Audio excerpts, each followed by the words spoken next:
যখন আমরা আমার আব্বা 3 মাস ধরে ওই চিকা ফাঁকড়া কান্দা সব শুরু করছে, যত বড় ছেলে চলে গেছে, তা আমরা এলাকায় থাকবো না, আমাদের গ্রামে থাকবো না, আমরা এই ঢাকা চলে আসবো। মানে ঢাকা কি ওই একটা নাম আছে আমরা বরাবো তারাবি ইউনিয়ন, ওইখানে আমরা চলে আসলাম ছোটবেলা। তো চলে আসার পরে সবাই আমার মা ভাই বোন সবাই আমরা চাকরি করি। তখন ভাই একটা এই টেস্টার মিলে ফালমে 3 ইয়ার্স হৌজার মেশিন, ওখানে আমি ডোয়ারে কাম করতাম, ডোয়ারম্যান, ওইটা ডোয়ারম্যান বলে, যারা কাজ করে তারা জানে। ওই ডোয়ারম্যান কাজ করলাম, কাজ করার পরে করতে করতে তো উনি কাজ শিখলাম। তো আমার যে অবস্থা ছিল ওই খুব মারধর করতো আমারে, একটা সুতা মানে 19-20 হইলে আমাকে লাত্তি মারতো। তারপর ভাবলাম যাক কাজ শিখি, কাজ শিখলে একদিন ভবিষ্যৎ আমি ওস্তাদ হবো, আস্তে শিখি।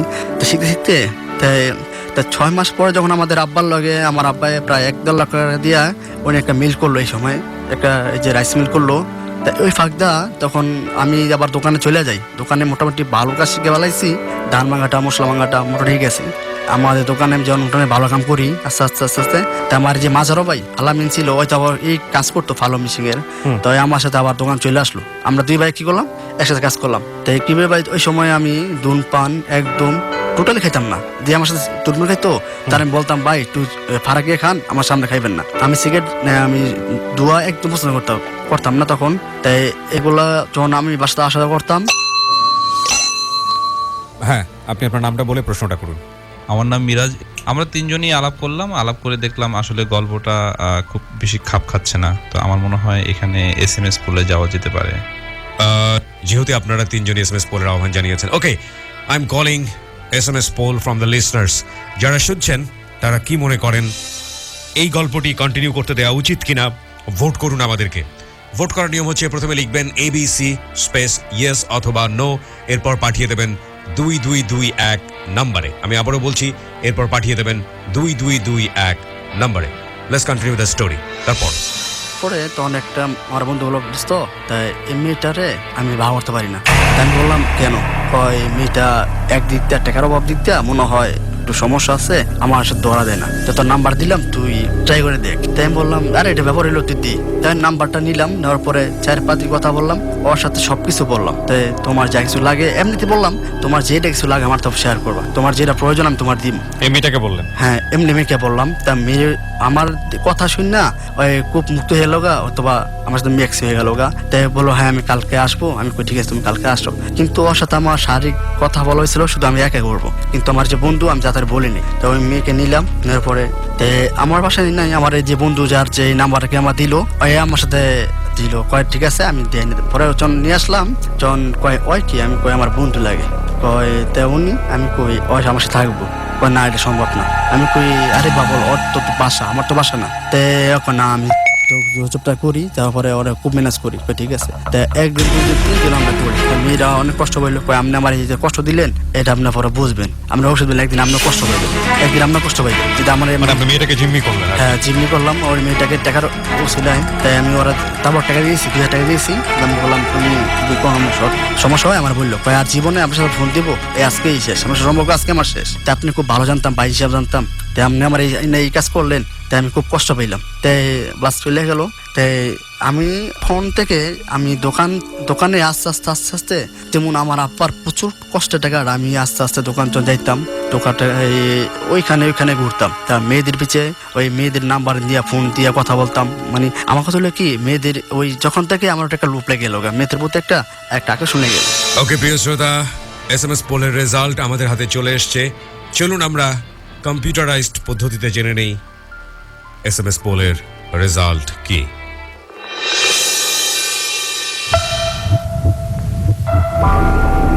Yes, 40%. No, 55%.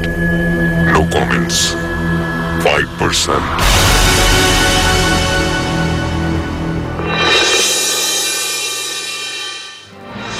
Sorry Ruhul Amin, আপনি বুঝতেই পাচ্ছেন যে আপনি আপনার বলার ক্ষমতা হারিয়েছেন। আমাদের যাহা বলিব সত্য বলিব নিয়ম অনুযায়ী 40% হচ্ছে ইয়েস, 55% হচ্ছে নো এবং 5% হচ্ছে no comments. We are very very sorry. আপনি এখানে কষ্ট করে এসেছিলেন এবং আপনার জায়গাটি থেকে আমি বুঝতে পারছি এটা অত্যন্ত কষ্টের, কিন্তু আমাদের লিসনাররা যেহেতু অধিকাংশই আপনাকে বলার সুযোগ দিচ্ছে না, সুতরাং আমাদের এখানে কিছুই বলার নেই। ওকে প্রিয় শ্রোতা, আমরা আরো একজনকে ফ্লোর দেব অডিয়েন্স থেকে, আমরা আরো একজনকে ডেকে নেব যাহা বলিব সত্য বলিবতে। চলুন দেখে নেই কে রয়েছে আমাদের সঙ্গে এই পর্যায়ে।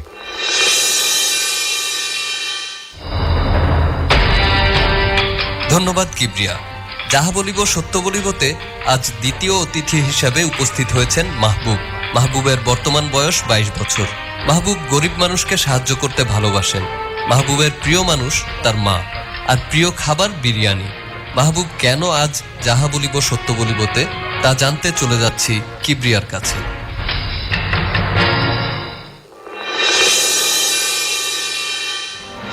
ওকে, আমরা জানলাম যে মাহবুব থাকতে আজকে যাহা বলিব সত্য বলিবর মঞ্চে অ্যাজ ইউজুয়াল যে রুলগুলো আমি বলেছিলাম অনুষ্ঠানের শুরুতে, সেটা মাহবুবের জন্য প্রযোজ্য হবে।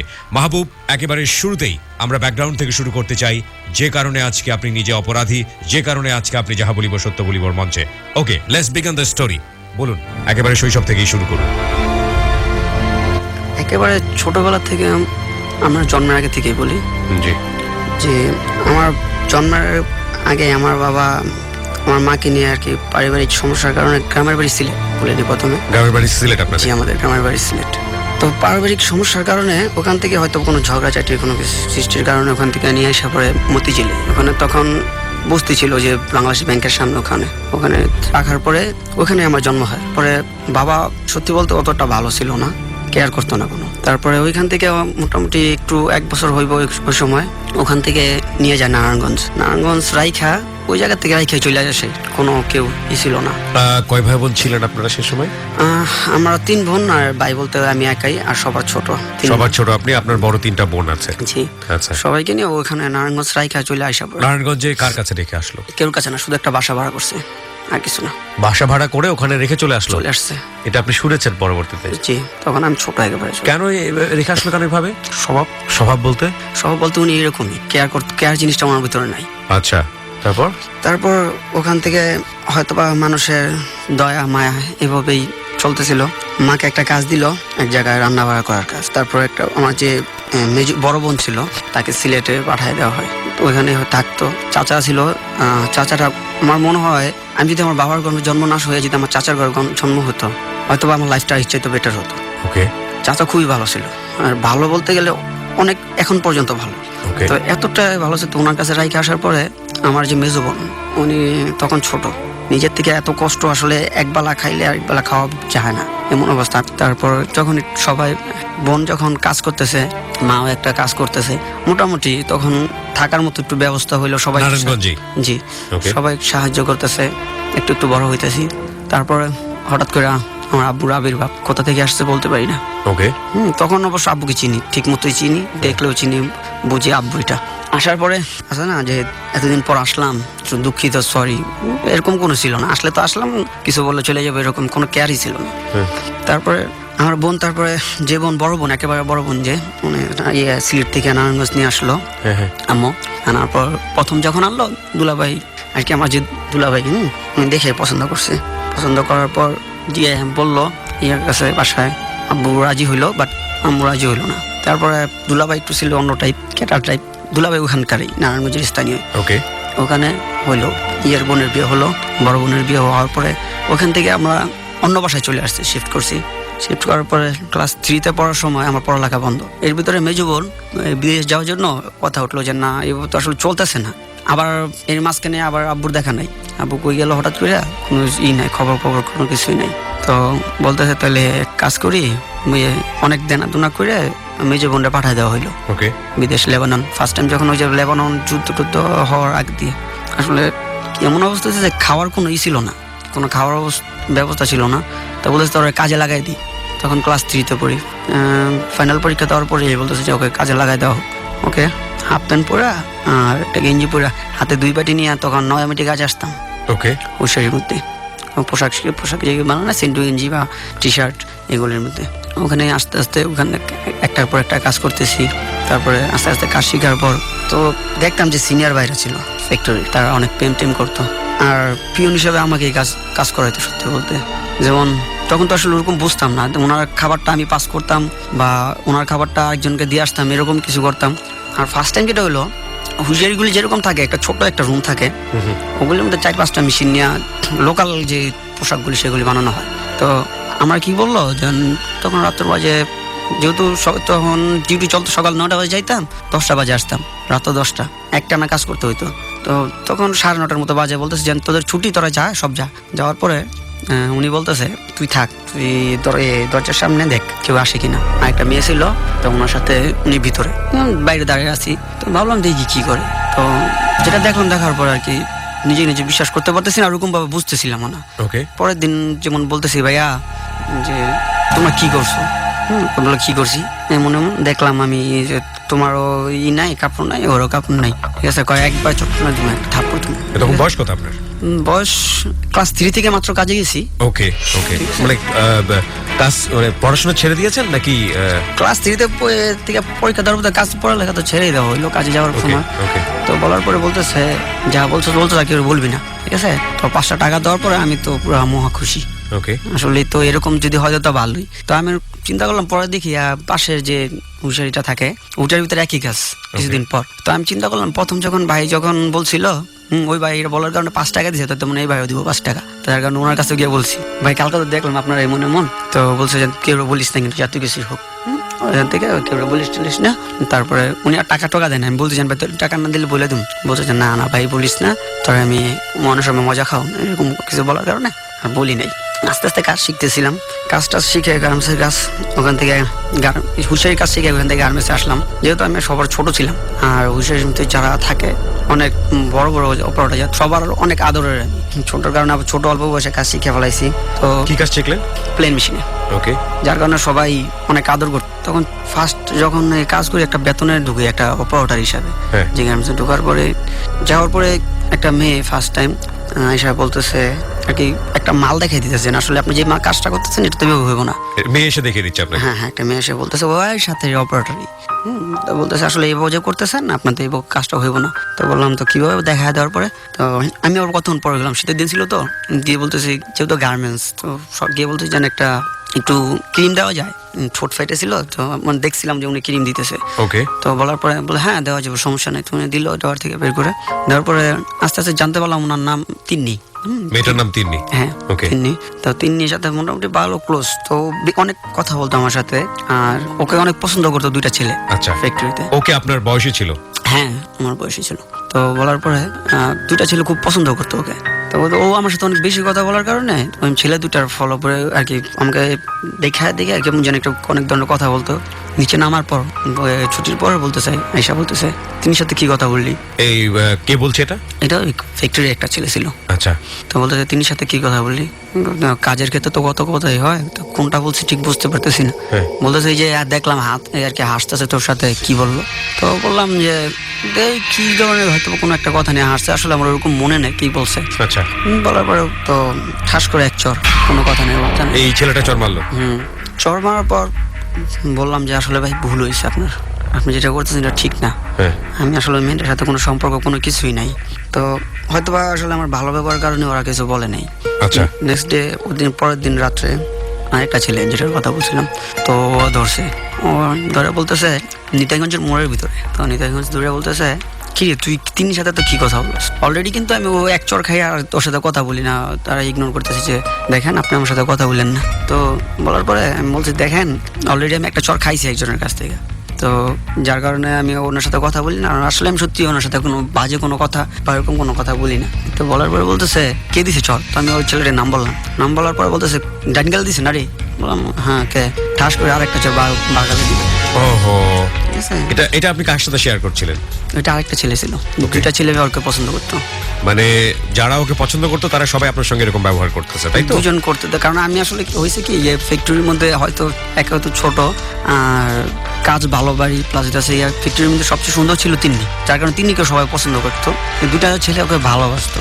তিন্নি আমার সাথে আইসা যেমন নিজের ইচ্ছা থেকে অনেক কথাবার্তা বলতো বা ই করতো, হাসাহাসি করতো, একটা খাবার আনলে দিয়ে যেত। ফ্যাক্টরিটা আসলে গার্মেন্টস অনেক সময় একটা পরিবারের মতোই। ওকে, তো দেওয়ার কারণে ওই ছেলেগুলির আসলে ওইগুলি পছন্দ হয় নাই, যার কারণে উনি আর একটা চর মারলো আমার গালের ভিতরে। ওকে, তো আমি ভাবলাম যে এখন যদি আমি করি ঝগড়াঝাটি করি, ও একটা থাপ্পড় দিতে আমি একটা দিতে পারবো, সমস্যা হবে না। যদি আমি ঝগড়াঝাটি করি তাহলে যেটা হইব, ঝগড়াঝাটি করলে সেটা রাস্তার মানুষ দেখে বাসায় গিয়ে বলবো, আর আমি কোনো সময় চাই না আমার মা কষ্ট পাক। ওকে, ঠিক আছে, মা যদি চিন্তা করে হ্যাঁ আমার ছেলে ঝগড়াঝাটি করতেছে, হয়তো বা খারাপ পথে যেতেছে, এমনি তো সম্ভব এখনো রাতে যদি 10টা বাজে বাসার থেকে ফোন আসে, এখন ওকে কারণে বাসায় যেতেছি না। আচ্ছা, তারপরে চিন্তা করলাম কি করা যায়, যেহেতু 2 চর খাইয়ে ফেলাইছি, তাহলে দরকার কি। তো বললাম ভাই আপনি অনেক অনেক বেশি ভালোবাসেন। বলার পরে বলতেছে অনেক বেশি। ওই ছেলেটাকে যে আপনাকে চর মারলো তাকে জিজ্ঞেস করছেন? হ্যাঁ, আমি বললাম Okay. আপনি অনেক বেশি ভালোবাসেন। মানে এর আগ পর্যন্ত কি মেয়েটার প্রতি আপনার কোনো ধরনের কোনো দুর্বলতা, প্রেম, ভালোবাসা চর কোনো খাওয়ার আগ মেয়েদের প্রতি পর্যন্ত ছিল না, শুধু এই মেয়ে না, অন্য কোনো মেয়েদের প্রতিও ছিল না? কোনো মেয়েদের প্রতি ছিল না। আচ্ছা তারপরে বলার পরে বলতেছে হ্যাঁ অনেক বেশি ভালোবাসি। আচ্ছা, যে ছেলেটা চর দিল সে ছেলেটার নাম কি? ওই নাম মনে ছেলেটার- আছে? নামটা আমার মনে পড়তেছে না। ওকে, যাই হোক, হ্যাঁ বলেন। তারপর তারপরে বলতেছে হ্যাঁ অনেক বেশি ভালোবাসি, যদি ভবিষ্যতে ওর যদি 10টা বিয়ে হয়ে যায় তাও আমি ওকে বিয়ে করবো, যেভাবে হোক যে কোনো মূল্য হোক আমি ওকে বিয়ে করবো। তো ঠিক আছে করেন বলে চড় দেওয়ার পর তারপরে উনি ওনার ঘাড়ের উপর হাত দিয়ে বলতেছে ভাই সরি ভাই, আসলে আমি কথা বলছি কাজের ক্ষেত্রে, আপনি হয়তো ভুল ভাবতেছেন। আর যাই হোক সমস্যা নাই, নেক্সট আর ওর সাথে আমি ওরকম কোনো কথা বলবো না। বলার পর ছেলেটা বলছে হ্যাঁ ঠিক আছে, এতক্ষণ বুঝছো যে মায়ের নাম বাবাজি, এগুলো বলতেছে? ওকে, তো আসলে কাজ করার যখন বাসায় এসে বসে পরের দিন চিন্তা করতেছি কি কারণ অযথা শুধু শুধু মার খেতেছি, কিরকম একটা জিনিসটা ভাল লাগতেছে না মধ্যে, যার কারণে মেয়েটা যখন একটু আসার পরে সুপারভাইজারও একটু অন্যরকম ভাবে দেখে। তারপরে বললাম ওই মেয়েটা যখন আসে না, তো রাতে যাওয়ার সময় একসাথে বলতেছি বাড়ির সামনে এই শোনেন, তো বলতেছে হ্যাঁ হ্যাঁ বলেন। আমি বললাম যে গ্রামে তো সবাই অনেক বাজে কথা বলে আপনাকে নিয়ে, আপনি আমার সাথে কথা বললেন না, মেয়েটাকে বলতেছেন যে আপনি আমার সাথে কথা বললেন না, আমার ভালো লাগে না এগুলি। কি বাজে কথা বলে। বললাম এই যে প্রেম করি সবাই বলে আপনার সাথে, তো এক কাজ করবেন। মেয়েটা বলতে তো এক কাজ করবেন, বলে দিবেন সবাইকে যেন হ্যাঁ আমি প্রেম করি। তো চিন্তা আসলে আমি এরকম কোনো কিছু অ্যান্সার আশা করতেছিলাম, কারণ আমার ইচ্ছা ছিল আমি মেয়েটার সাথে প্রেম করবো। তো তখন আপনার ইচ্ছা ছিল যে মেয়েটার হ্যাঁ সঙ্গে আপনি তখন প্রেম করবো, করবেন? কারণ 2টা চড় অলরেডি খাইয়া ফেলাইছি মানে জিত থেকে আপনার মনে জিত থেকে। যেন কি কারণ এখন পর্যন্ত ছোট থেকে বড় হলাম, মা মারলো না কখনো, আর 2টা চড় অযথা দিল। আর এখন কারোর সাথে কখনো বাজে কোনো বিহেভ করি নাই, যে কোনো একটা খারাপ কারণে মারবে এরকম কোনো কিছু হয় নাই। স্কুলে কখনো মারি খাই নাই, তাহলে কি কারণে ওরা মারলো, যার কারণে তো ফার্স্ট টাইম লাভ বলার পরে বলতেছি তো কি যদি মানুষ বলে তাহলে কি বলবো, বলে যে বলবেন আমি আপনাকে লাভ করি। এটা কি আপনি বললেন নাকি মেয়েটা বললেন? মেয়ে বললো। আমি যদি ঠিক আছে বললাম যে মানুষকে বললাম যে হ্যাঁ আমি ওর সাথে প্রেম করি, তাহলে তখন তো বলতেছে বলবেন যে আমিও আপনাকে লাভ করি। ও বলতেছে ঠিক আছে, পুরো পাওয়ার পেয়ে গেলাম আর কি ওর কাছ থেকে।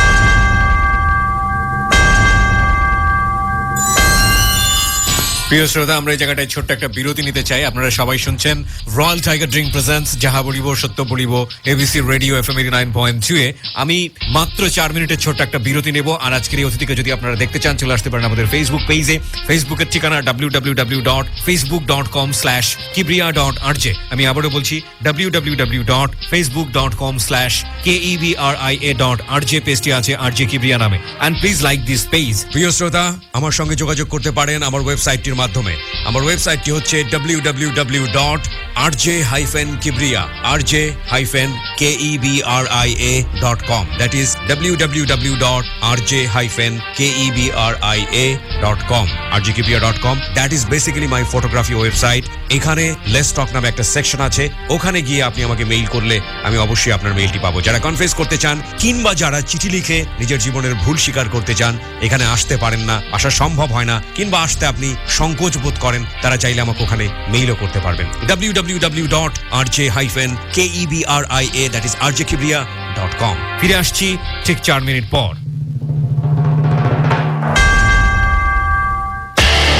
রয়্যাল টাইগার ড্রিঙ্ক প্রেজেন্টস যাহা বলিব সত্য বলিব। Recharge yourself. ABC Radio 89.2 FM. শুনছেন এনার্জির দুনিয়া, join the gang featuring Fuad, brought to you by royal tiger drink. Recharge yourself. সময় এসেছে ঘুরে দাঁড়াবার, সময় এসেছে এগিয়ে যাবার, তাও অর্জন করো অর্জন, নতুন সময়ের এই প্রয়োজন। প্রজে ওঠো উন্মাদনায়, এবার তোমায় কে আটকায়, বাতাসকে তুমি করো সাবধান, এনার্জি দুনিয়ার এই আহ্বান। Join the gang, join the gang, join the Royal Tiger Gang.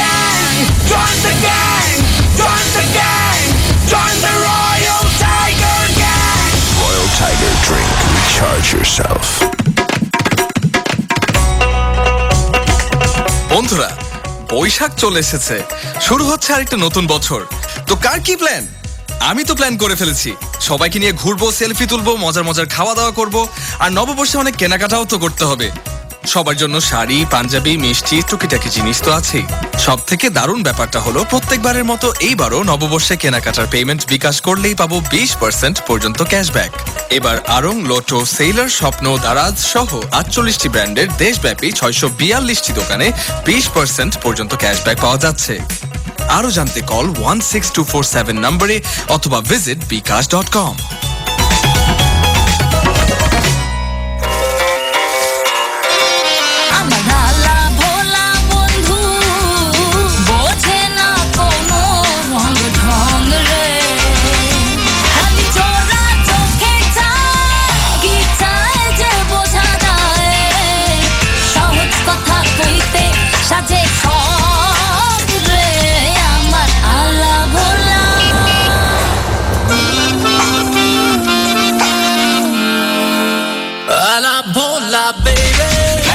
জীবনের ছোট ছোট আনন্দের মুহূর্তগুলো সেলিব্রেট করতে বাধা কোথায় আর?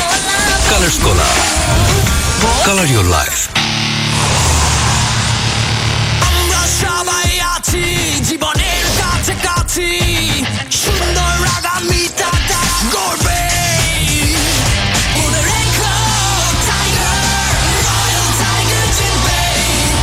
Tiger drink, recharge yourself.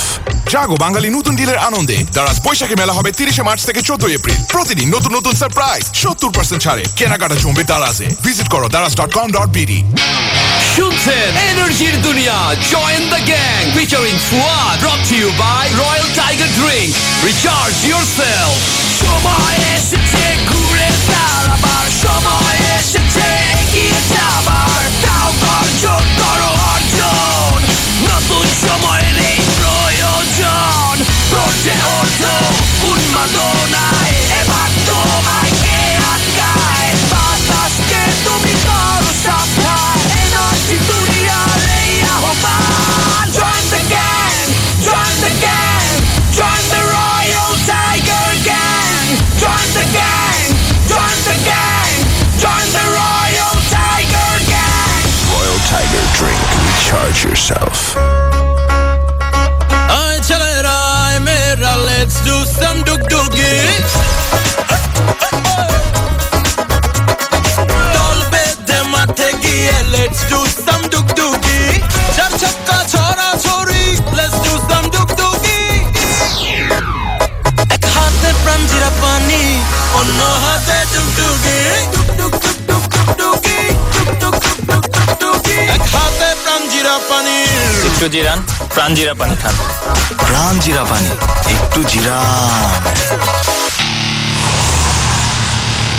আমরা সবাই আছি জীবনের কাছাকাছি, সুন্দর আগামীটা গড়বে। মনে রেখো টাইগার, রয়্যাল টাইগার জিতবে। Royal Tiger drink, recharge yourself. জাগো বাঙালি নতুন ডিলের আনন্দে দারাজ বৈশাখী মেলা হবে 30 মার্চ থেকে 14 এপ্রিল। প্রতিদিন নতুন নতুন সারপ্রাইজ, 70% ছাড়ে কেনাকাটা জমবে দারাজে। ভিজিট করো daraz.com.bd।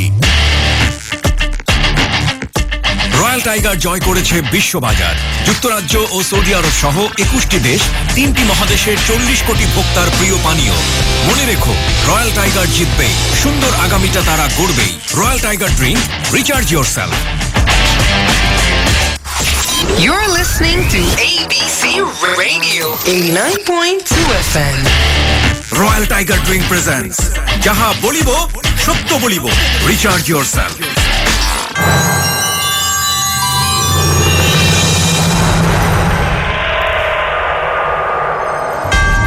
4 মিনিট পর আরো একবার welcome and most welcome royal tiger drink presents যাহা বলিব সত্য বলিবতে। আর যে কিবরিয়া রয়েছে আপনার সঙ্গে, সাউন্ডে রয়েছে মঞ্জুর, এবং আপনারা জানেন যে আজকে একজন গেস্ট আপনাদের কাছ থেকে প্রত্যাখ্যিত হয়েছে, যাকে আমরা বলার সুযোগ দিতে পারিনি, কজ আপনারা তাকে বলার সুযোগ দেননি সে কারণেই। ওকে মাহবুব, যেখানটায় আমরা ছিলাম তারপরে পুরো পাওয়ার পেয়ে গেলাম আর কি ওর কাছ থেকে। তো পরের দিন যাওয়ার পরে বলতেছি, যাই জিজ্ঞাসা করতে তারাই বলতেছি যে আমাদের মধ্যে তো সম্পর্ক অলরেডি হয়ে গেছে। আসলে আমি সবসময় সবকিছু লুকায় রাখতাম, যেমন আমার যে খারাপ জিনিসগুলি যাতে কারোর সামনে না আসে। আসলে আমিও যে একজনের সাথে বাজে ব্যবহার করতে পারি এগুলো যেন কারোর সামনে না আসে, মারামারি ঝগড়াঝাটি এই জন্য আমিও করতে পারি এগুলো যেন কারোর সামনে না আসে। তো ওই লোকটাকে ডেকে নিয়ে বলতেছি বাথরুমের সামনে টয়লেটের সামনে বলতেছি, ভাইয়া যেটা প্রথম চর দিছিল যে মনে আপনি তো বলছিলেন যে আমি ওকে লাভ করি, আমি বলছিলাম বিশ্বাস করেন না, তারপর আপনি আমাকে চর মারছিলেন, তাইলে একটা কথা বলি কিছু মনে করেন না। কি আমি তিনির সাথে আমি প্রেম অলরেডি শুরু করে দিছি, আপনি যেটা পারেন সেটা মন চাই যেটা মন চাই সেটাই করেন বললে দুটা গালি দিছি। এখানে গালি দেওয়ার পরে ও ধাক্কা মারছে, পরে আমি ফ্লোর এসে পড়ছি। কাকে ধাক্কা মেরেছে? আমাকে ধাক্কা মারার পর ফ্লোর আসার পরে ওখানে দুই একটা দিল আমাকে চর। তো আমি তো সবার সামনে সবসময় ইনোসেন্ট থাকার চেষ্টা করি। তো দেওয়ার পরে বলতেছে, সবাই বলতেছে আসলে এরকম ভাবে ওরা মারার তো কোনো কারণ হয় না, ও কোনো সময় কারোর সাথে ঝগড়াও করে না বা কোনো ইয়ে করে। ওই ছেলেটাই তো মারছে যে ছেলেটা আপনাকে দূরে প্রথম চর দিয়েছিল, যেটা প্রথম যে চর দিয়েছিল, রাইট? তো দেওয়ার পরে সবাই মিলে ওকে ই করার পর সুপারভাইজার ওখান থেকেই ধাক্কা দেওয়ার থেকে বাইক করে দিল। তো চিন্তা করলাম একটা বের হয়েছে, আরেকটা বের করতে হইব। তারপর যার ফ্যাক্টরিতে আরেকটা ছিল, তো সবাই তখন মোটামুটি জেনে যেতেছে যে আমি ওর সাথে প্রেম করি, এই কারণে ঝগড়া হয়েছে, এই কারণে।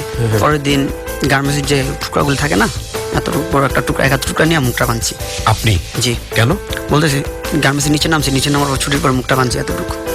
বাঁধার পরে কাঠের দোকানে, ফার্নিচারের দোকানে যে কাঠগুলি রাখে না, এই কাঠগুলি করছি। আর যে বড় ভাইগুলি সবসময় আমাকে অনেক আদর করতো, ওখানকার বলতে গেলে বস্তি আছে একটা জিমখানা, যেটা বলে জিমখানা বাগান বলে, রেলি বাগান। ওখানে দুইটা বয়ের ভাইকে বললাম যে এমন এমন, তো ওনারা বিশেষ করছে না, তোরে মারবো কি কারণ, তুই তো হিসাবে কিরকম একটা মানুষ, এরকম মারার কারণ কি? তো আমি ওখানে আসলে মেয়ে গঠিত ব্যাপারে হাইড করছি। বলতেছে বা এমন এমন অযথা তারা একটু দেখায়, পাওয়ার দেখায়। পাওয়ার দেখালে সে তুই দেখাবি, এখানকার সবকিছু হলাম আমরা, তুই দেখাবি। তবে কি কর, তুই চিন্তা করিস না, আজকে রাইতে ওরা ঠিক মতো বাটাম বলতেছে। ওই গ্রুপের সঙ্গে কি আপনার আগে থেকে পরিচয় ছিল?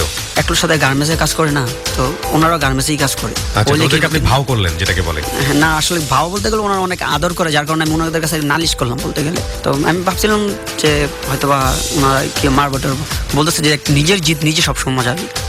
তো ওদিন নামার পরে একটা বড় একটা লাঠি নিয়ে বললো যে আমরা যখন মারবো, ঠিক আছে, যখন দেখবি যেন ওর অবস্থা একটু খারাপ, তখন গিয়ে ইচ্ছা মতো বাড়ির তো তোর দেখবো, দেখে ফেলে বড় সমস্যা। তো ডাইকা নিয়ে ভালো মতো বলতেছে, ভাইয়া শুনে যান, যখন ওই ছেলের নামছে মনে পড়ছে নাম সাব্বির। সাব্বিরকে বলতেছে যে ছেলেটা আপনাকে মেরেছিল তার নাম সাব্বির? জি। দ্বিতীয়বার চর দিয়ে দিছে, একটাকে তো প্রথম টেকনিক করে বাইর করে দিলাম গার্মেন্টস থেকে, সিস্টেম করে। তো বলার পরে বলতেছে আসেন, যাওয়ার পরে ভালো মন্দ কিছু জিজ্ঞাসা করলো না, ঠাস দুটা চর দিয়ে দিল ছেলেটাকে। দেওয়ার পরে তিনজন ছিল, সাব্বিরকে মারলো, ইচ্ছা মতো মারার পর আমার ইশারা দিল তুই এদিকে। আমি কাপড়টা এখান থেকে ভাগ দিয়া গাড়িটা নিয়ে, তখন আসলে হাত পা কাঁপতেছিল, রাগে ভয়ে সবকিছু মিলায়।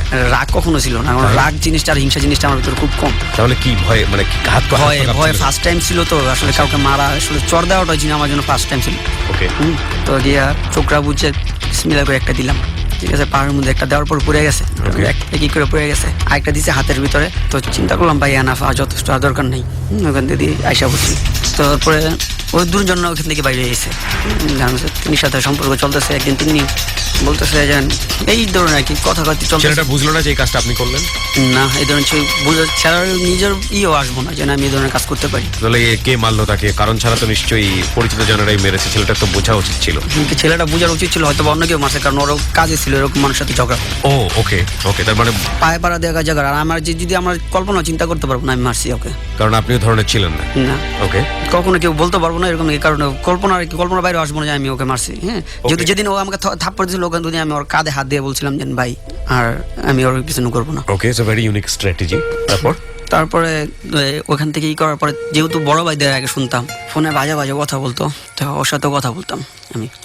কথা বলার পর একদিন দুই দিন, যেহেতু একটু ছোট ছিলাম, তো একদিন আমার বাসার সবাই, তিনটির বাসার সবাই যেমন বেড়াতে গেছে, তো বলতেছে আমার বলতেছে আপনি আসবেন? আসতেছি দেখি। আসার পরে বাসা থেকে সবাই চাঁদপুর চলে গেছিল, ও ছিল আর ওর দুটা ছোট বোন ছিল। তো ওদিন অ্যাবসেন্ট দেয়, কাজে যায় না। তো আমার বলছিল, যাওয়ার পর ওখানে বসে ছবি দেখতেছিলাম ওর সাথে, একই সাথে ছবি দেখতেছিলাম। তো আসলে তখন মোটামুটি নলেজ হয়ে গেছে যে কি ধরনের সম্পর্ক, কোনটা খারাপ কোনটা ভালো, মোটামুটি তখন বুঝি। যেহেতু গার্মেন্টসে অনেকের সাথে অনেক ধরনের বাজে কথা শুনছি বা অনেককে খারাপ কাজ করতে দেখছি, বাজে ধরনের ব্যাপার, তখন আর কি অলরেডি বুঝে ফেলেছি অনেক কিছু। তো যাওয়ার পরে ওর সাথে ছবি দেখতেছিলাম। তো ফার্স্ট টাইম ওর হাতে হাত দেওয়ার পরে দেখলাম কোনো রেসপন্স করে না। তারপরে ওর দেখলাম আমার দিকে তাকাইলো, এরপর আস্তে আস্তে okay fine, I don't want expose this kind of thing. মানে আপনি একটা অনৈতিক সম্পর্কের মধ্যে জড়ালেন জি। এবং এটা জীবনের প্রথম, জি। তাই তো? ওকে, বলেন তারপর। তারপরে এখানে ও যাওয়ার পর মোটামুটি ভালো চলতেছিল। পরের দিন ওর শরীর অসুস্থ, কারণ ওর বয়স কম ছিল। আমি আসলে ওরকম কোনো কিছু বুঝতাম না, ওইগুলোই শুধু বুঝতাম যে আসলে কোনটা কিভাবে কি করতে হয়, কোনটা নিরাপদ কোনটা অনিরাপদ, এরকম কোনো কিছু বুঝতাম না। তারপর 3-4 মাস যাওয়ার পর, 4 মাসের মতো যাওয়ার পর, 3 মাস হবে ও কনসিভ করছে। মানে আপনি জানলেন কিভাবে? কি বললো আপনাকে? ও বলতেছে যে আসলে মনে হয় আমার পেটে বাচ্চা। তাই আমি বললাম কিভাবে বুঝলাম? আবার বলতেছে পেট আস্তে আস্তে বড় হয়ে যাচ্ছে। ও আসলে ওরকম কোনো কিছু বুঝতেছে না। ও জানতো না বিষয় থেকে আগে থেকে? না, ওরকম কোনো কিছু জানতো না, ও বুঝতো না। তারপরে যেটা হলো, ওকে ওর ছোটবেলা থেকে ও একটা ছেলে পছন্দ করতো, ওমর। তো পছন্দ করার পরে আর কি অনেক বেশি পছন্দ করতো, লাভ করতো। ওর বাসার থেকে আর কি প্রস্তাব দিয়েছিল বিয়ের। ওকে। তারপরে যেটা হয়, আমি তখন আমার মাথা আসে যে আরে আমি তো এখন ওর সাথে যদি কোনো রকম ভাবে যদি ওর সাথে বিয়ে হয়ে যায়, একই তো বয়স কম, না তো ওকে সুখে রাখতে পারবো, না আমার মা সুখে থাকবো। কি মা আসলে এরকম কোনো মা শুনলেই মনে হয় আর কি স্টক করে মরে যাবে। অলরেডি এখন পর্যন্ত 2বার স্টক করছে মা। ওকে। তখন আর কি 1বার করছে। তা এখন যদি এরকম হয় তাহলে তো আমার মা শেষ। আর আমার লাইফে মনে হয় যদি আমার লাইফ না থাকুক, আমার মা থাকুক, আমার তাও আমার চলবে, ওর দরকার নেই। তো আমি বললাম যে না, আমার পক্ষে তো সম্ভব না কোনো কিছু করা। তো বলতেছে কি বুঝলাম না, তাহলে আমি কি করবো এখন? তো আমি কি করবো আমি তো জানি না, কি করবো দেখাও। এর ভিতর নাকি অ্যাপেন্ডিসাইটের ব্যথা ছিল, পরীক্ষা করতে গেছে। তো পরীক্ষা করতে যাওয়ার পরে ওর মাকে বলতেছে যে আপনার মেয়ের পেটে তো বিয়ে দিচ্ছে। বলার পরে ওর মা আসলে অনেক বেশি আদর করতো ওরে, কারণ ওর তো কোনো ভাই নাই, আর অনেকগুলি মেয়ে মরার পরে নাকি ও হয়েছিল। আর আমার সাথে প্রেম যাতে না করে, কি পরিমাণ মার খাইছে সেটা আমি বলতে পারবো। ওকে। মোটা যে লাঠিগুলি বেড়াতে বেড়াতে ভাঙে ফেলাইছিল, কালো দাগ হয়েছে গেছিল এই জায়গা দিয়ে। আচ্ছা। ওর কথা একটাই যে না, ওর সাথে আমার সম্পর্ক থাকবেই, নাহলে কি করবা শেষ সীমানা পর্যন্ত হয়তো মারতে পারবা, এর বেশি কিছু করতে পারবো না। তো ওর মা আসলে জিনিসটা বুঝতেছিল। তারপরে যেটা হইলো, আমি একাই চলতেছিলাম, তো এতটাই বেশি লাভ করতো। তো বলতেছে দেখেন, আমি জানি যে আপনি আমাকে হয়তো বা বিয়ে করবেন না, বাট আমি আপনাকে অনেক বেশি লাভ করি, তো আপনার যাতে কোনো রকম কোনো ক্ষতি না হয় সেই ব্যবস্থা আমি করবো, সমস্যা নেই, আমি এটা কাউরে বলবো না, এটা কাজ।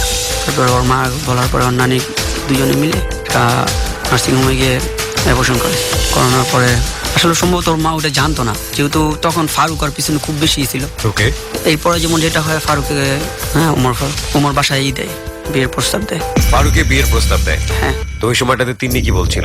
তিনিকে তো আমি ফার্স্ট টাইম বলে দিয়েছি যে আমি আসলে তোমাকে লাভ করি, বাট তোমাকে বিয়ে করতে পারবো, কারণ আমার বাচ্চাটা কনসিভ করার পরে বলেন না তার আগেই বলেন? আগেই বলি, বাচ্চা কনসিভ করার পর আর অ্যাবর্শনের পরেও বলি, ঠিক আছে। তো ও বলতেছে যে তো আমি আগেতেই জানি আপনি করতে পারবেন না, একই তো আমার বয়স কম, তার ভিতরে অনেক অনেক ওটা অ্যাকসেপ্ট করে নিল। ওকে। কারণ একটা ফারুক তো বিষয়টা জানতো না? না, ও কিছুই জানতো না। ঠিক আছে, বলেন। ঠিক আছে। তারপরে বলার পরে হ্যাঁ, ওদের মোটামুটি বিয়ে হয়ে গেল, সবকিছু বিয়ে হয়ে গেল। হ্যাঁ। আপনার খারাপ লাগছিল না? খারাপ লাগছিল, তার চাইতে বেশি খারাপ লাগতো যদি যেটা জানার পর যদি মা কষ্ট পায়। ওকে, মানে বিষয়টা দেখেন কত অ্যামেচার ফিল, বলে যান। তারপরে ওখান থেকে ওর বিয়ে হয়ে যাওয়ার পরে যোগাযোগ অলরেডি চলতেছে, যেটাই হোক, ওর মোবাইল দিয়ে হোক, ওর শ্বশুরের মোবাইল দিয়ে হোক, ওর তো মোবাইল ছিল না, ফ্লেক্সের দোকান থেকে হোক, যেভাবে হোক, হয়তো বা ওইরকম ভাবে কোনো কিছু চলতেছে না। তো যে জায়গার সাথে ওর সাথে দেখা হচ্ছে যে ফ্যাক্টরিতে, ওই ফ্যাক্টরি থেকে কাজ ছেড়ে দিলাম। কাজ ছাড়ার পরে আরো আগেই কাজ ছাড়ছি, ছাড়ার পরে যে ফ্যাক্টরিতে কাজে গেলাম, ওখানে কাজ করার সময় আর কি যে পিএম থাকে, তো পিএম এসে বলতেছে বাচ্চাটাকে মেশিনে বসাইছে, তো কন্ট্রাক্টর থাকে গার্মেন্টসের। বাচ্চা মানে আপনার তখন বয়স কত? একবার শুকনা ছিলাম। ওকে। ঠিক আছে, যার কারণে হচ্ছে দেখা যেত, বাচ্চা দেখা যেত। ওকে। ঠিক আছে, বলতেছে বাচ্চাটা মেশিন বসেছে কি, তো বলতেছে যেন ও তো কন্ট্রাক্টর আন্ডারে, যেহেতু গার্মেন্টসে প্লেন মেশিনটা চলে কন্ট্রাক্টর আন্ডারে, উনি অপারেটর আইনা কাজ করাই দেয়, উনি রেট নেয় আর আমরা ওনার কাছ থেকে রেট নিই।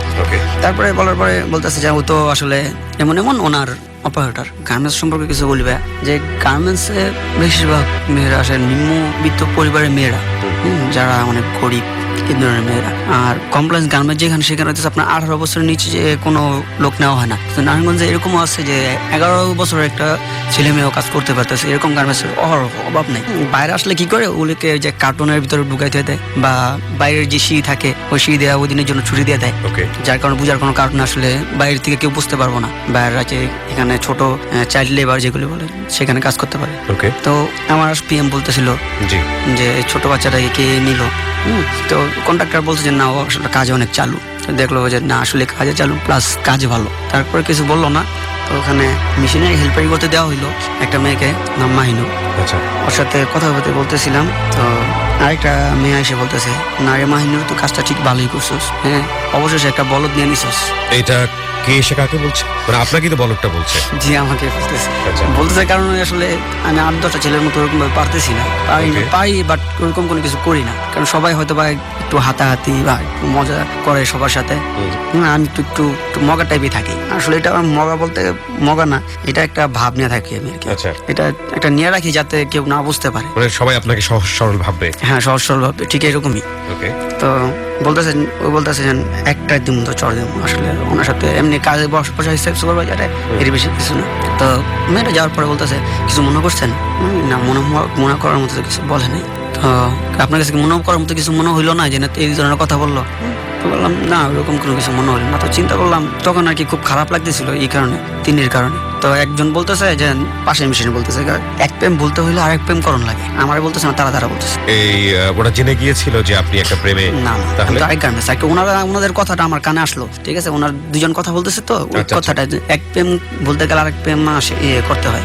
জি।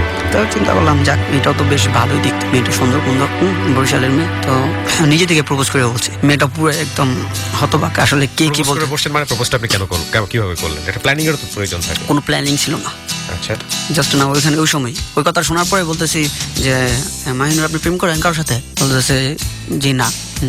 তো এক কাজ করেন, আপনি আমার সাথে প্রেম করেন। মেয়েটাকে অট্ট হাসি দিয়ে হাসতেছে যে কি। আমি বললাম না, বললাম যেটা বললাম তাক, কিন্তু কেউ বললেন না। হ্যাঁ যদি করেন তো ভালো কথা, না হলে ভাই প্লিজ কেউ বললেন না। তো বলতেছে আচ্ছা তাহলে আমি কালকে বলি। ওকে বললেন সমস্যা নেই। তারপরে পরের দিন বলার পর জিজ্ঞাসা করলাম, বলতেছে সমস্যা নেই, ও রাজি। ওকে। তো চলতেছে, সম্পর্ক চলতেছে। একদিন দুই দিন করতে করতে প্রায় মাসখানেক যাওয়ার পরে আবার আগের মতো গভীর সম্পর্ক হয়ে গেল। মোবাইলে কিছু বাজে ধরনের কথাবার্তা চলতেছে। তবে বলতেছে না আসলে আপনাকে দেখতে যেরকম মনে হয় বা আপনি যেরকম ভাব দেখেন আপনি তো ওইরকম না। বললাম যে কিছু করার নাই, আমি এরকমই। তো দুপুরবেলা 1টা বাজে খাইতে যেতাম, 2টা বাজে ডিউটি। 1টা বাজে খাইতে গিয়ে যেটা হয়তো ভাত নিয়ে আসতো, ছাদের উপরে খাওয়া দাওয়া হইতো। খাওয়া দাওয়ার পর সব নিচে নেমে যেত, ফ্লোরে চলে আসতো। আমি 1:30 বাজে ফ্যাক্টরিতে ঢুকতাম, ঢুকে ডাইরেক্ট ছাদে চলে যেতাম। ওখান থেকে একটা বড় ভাই ছিল, তাদের বলতাম, তারা জানতো যে না রিলেশন হয়েছে, তারা তো মহা খুশি। আর এই আমাদের ভাই ও আবার রিলেশনও করতে পারে, ঠিক আছে, কি আজব। তারপর বলার পরে তারা বলতেছে যে আচ্ছা তোরা কথা বল, আমরা দেখি কেউ আসে কিনা। ছাদের উপরে যেটা হয় আর কি, 5তলা ছিল, 5তলা 6তলা করার জন্য সিঁড়িটা হয়েছে আরেকটা শুধু। সিঁড়ি হওয়ার পরে যে চারিদিকে ওয়াল দেওয়া হয়েছে, এই 6তলা হবে যে প্রিপারেশন নেওয়া আর কি। তো ওখানে বসে ওর সাথে সব না কোনো রকম বাজে ধরনের কিছু হওয়ার পরে নিচে আসা আর কি একটা কথা যেন বলছিল। ও 2-1 দিন পর মোটামুটি সবাই জেনে যাইতেছে, জানে যাওয়ার পরে তো চিন্তা করলাম আরে কি দরকার সম্পর্ক করা, আসলে এরকম কোনো কিছু না। আমার 3 দিন তো ভুলতেই পারতেছি না অযথা কি কারণে। ওর সাথে যদি থাকি তাহলে আবারও হয়তো বা যদি যতটুকু হয়েছে এর বেশি কিছু হয়ে গেলে জিনিসটা খারাপ। আরেকটা যদি আবার ওরকম কোনো কিছু হয়ে যায়, যদি আবার ভুলে তুলে, এই কারণে চিন্তা করে ফ্লোরে সবার সামনে ডাক দিয়ে বলছি যে আজকের পর তুমি আমার সাথে কথা বলবো না। বলার পরে মেয়েটা অনেক কান্নাকাটি করলো। কান্নাকাটি করে সুন্দর তো চেয়ার একবার লাল হয়ে গেছে। তো সুপারভাইজার শোনার পরে বলতেছে, উনি তো বলতেছে সোহাগ প্রেম করছে। এটা ভুল, না প্রেম করবো কীভাবে, না এই ধরনের সবাই একই কথা। তো না করার পরে ওইখান থেকে কাজ ছেড়ে চলে আসলাম। চলে আসা কাজে গেলাম আরেকটা গার্মেন্টসে, টানবাজার। ওইখানে যাওয়ার পরে ওইখানে একটা মেয়ে ছিল, আরেকটা হেল্পার। দেওয়ার পরে মেয়েটা আর কি ওই ঘটনা ঠিক ওই রকমই, যেন আমি যে ভাবটা দেখাই, হ্যাঁ সবার সাথে কথা বলি না বা এরকম ইনোসেন্ট থাকার চেষ্টা করি। তো বলতেছে আসলে ভাই আপনি এরকম কেন? বলতেছে ভাই আমি তো এরকমই। ওই মেয়েটা বলছে আপনি এরকম কেন, আপনি কথা বলতে পারেন না? ভাই দেখেন আমি তো কথা বলি, আমার মুখ বন্ধ করা যাবে না, আমি এত বেশি কথা বলি। তো তাহলে আপনি এক কাজ করেন, রেডিও থেকে চাকরি নেন। রেডিওর মানুষ অনেক বেশি কথা বলে। সরি ভাইয়া। নো প্রবলেম, কন্টিনিউ করেন। হ্যাঁ তারপর বলার পরে আমি বললাম দেখেন না দরকার নাই, আমার রেডিওর তো দরকার নাই। এটা আপনার গার্লফ্রেন্ড বলছে? তখন গার্লফ্রেন্ড হয় নাই। তাহলে কি? তখন মেশিন হেল্পারি করতেছে। ও বলতেছে তাহলে আপনার রেডিওতে চাকরি নেন, যেটা বললাম। ঠিক আছে না রেডিও চাকরি দেওয়ার দরকার নাই। হ্যাঁ তো বলতেছে যে রেডিও তো ওই বলতেছে যে একটা ঘটনা শুনবেন। কিসের ঘটনা? যে হ্যালো 8920 জীবনের গল্প। সেটা আবার কি? বলতেছে যে একটা মেয়ে আছে বর্ষার ঘটনা। তারপরে ফার্স্ট টাইম ওর কাছ থেকে নিয়ে শুনলাম। তো আমি একটা বললাম আপনার কথা বলতে শুনেন না, তো এক কাজ করেন বর্ষা যা করছে তা আমরা করি, জাস্ট ডাইরেক্টলি বললাম। বলার পরে বলতেছে, ছে আপনি এরকম কথা বলেন না বা এমন ধরনের কিছু কথা বলেন যেগুলি আসলে মেনে নেওয়ার মতো না। তো পরের দিন থেকে দেখতেছে আসলে ও কথাগুলো একটু পজিটিভ ভাবে নিতেছে সবভাবে। ও নিজের থেকে আর কি করে কথা বলতেছে যে এগুলি করার আগে প্রেম করার লাগে বা বিয়ে করার লাগে, এরকম কোনো কিছু, যে কোনো একটা রিলেশন আসতে হয়। তো কি করতে হবে এখন আমাকে? তাহলে আইন আপনার ইচ্ছা, আপনি বুঝতেছেন না কি করবেন। তাহলে ঠিক আছে চলেন, আমি প্রপোজ করলাম আবারও মেয়েটাকে ডাইরেক্টলি। তাই কাজ করেন, চলেন আপনার আমি প্রেম করি। তো বলতেছে প্রেম করবেন, তারপর বাকিটা দেখা যায় কি হয় না হয়। আচ্ছা তাহলে দেখি বললাম। তো দেখে বলা মানে হয়ে গেছে। আসলে মেয়েগুলি এরকম হয় গার্মেন্টসের, তারা যদি একটুখানি ভালো ব্যবহার কার কাছে পায় তাদের মনগুলি অনেক ভালো হয়। সত্যি কথা বলতে ভাইয়া, গার্মেন্টস অনেকে হয়তো গার্মেন্টসের এই কারণে খারাপ ধারণা থাকে যে গার্মেন্টসের আসলে মেয়েরা কিরকম হয় না হয়। আসলে ওরা গার্মেন্টসের মেয়েরা খুবই ভালো, গার্মেন্টসের মেয়েদেরকে খারাপ বানায় আমার মতো ছেলেরা। তারপরে ওইটাকে মেয়ের সাথে মোটামুটি ভালোই সম্পর্ক চলতেছে। ওর মেয়ের মাও কাজ করতো। তো যে বিল্ডিং এ থাকতো নিচতলায় একদিন গেলাম, আমার কাজ কম, ছুটি দিয়ে দিছিল তাড়াতাড়ি, কোনো একটা বিশেষ দিন ছিল হয়তো বা ছুটির দিন ছিল, একবেলা কাজ করে একবেলা ছুটি দিয়ে দিছিল। তো ওই বাসায় যাওয়ার পর ওর সাথে কিছু আর কি ইচ্ছাকৃত ভাবি, ওর ইচ্ছা ছিল আমার ইচ্ছা ছিল কিছু হয়। ওই সময় আমি সম্পূর্ণ রাখছিলাম যে না, চিন্তা ভাবনা করছিলাম কিভাবে কি করলে কোন ধরনের হইব না।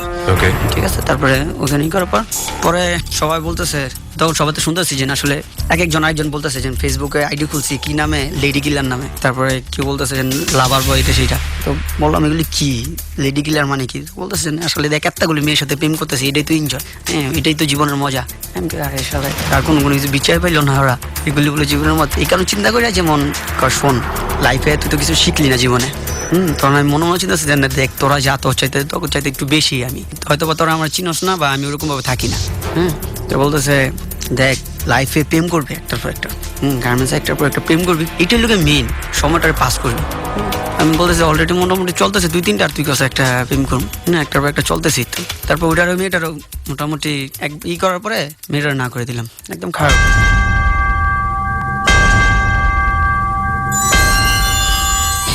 বিরতি শব্দ আরো একবার প্রিয় শ্রোতা, 5 মিনিটের একটা বিরতি নেব এবং রাত 1টার সময় ফিরবো। যারা এখানে এসে নিজের জীবনের অপরাধগুলো লাখো মানুষের সামনে তুলে ধরতে চান, এই অর্থে যে আপনার মতো করে ভুল সমাজে আর কেউ কখনো না করুক, আপনার মতো করে অপরাধী আর সমাজে কেউ কখনো না হোক, তারা আমাদেরকে ফোন করবেন। ফোন নাম্বারটি হচ্ছে 096113892892। ফোন করার পরে আপনি 2 চাপবেন, এরপরে আপনার যা কথা বলার আছে সেটা বলবেন এবং সেল নাম্বার দিতে ভুল করবেন না, সেল নাম্বারটি মুখে উচ্চারণ করে বলবেন। আমরা বিরতির পর আবারও ফিরছি।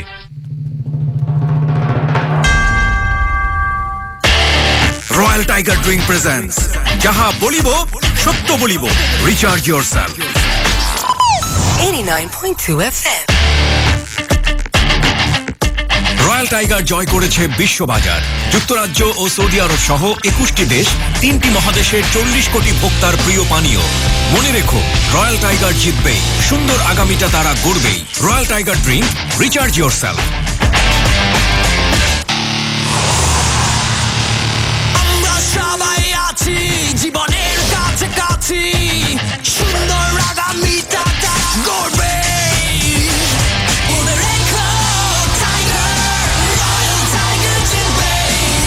Tiger drink, recharge yourself. Aye chalera, aye mera, let's do some duk-duki. Tolbe de mathe giye, let's do some duk-duki. Char chakka chora chori, let's do some duk-duki. Ek hate pranjira pani, onno hate duk-duki. এক হাতে প্রাঞ্জিরা পানি, একটু জিরান, প্রাঞ্জিরা পানি খান। প্রাঞ্জিরা পানি, একটু জিরান। আমরা সবাই আছি জীবনের কাছাকাছি, সুন্দর আগামীটা তারা গড়বে।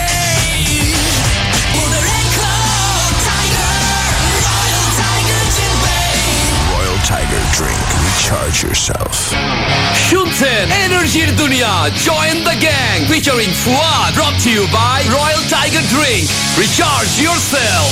সময় এসেছে ঘুরে দাঁড়াবার, সময় এসেছে এগিয়ে যাবার, দাও গর্জন করো অর্জন, নতুন সময়ের এই প্রয়োজন।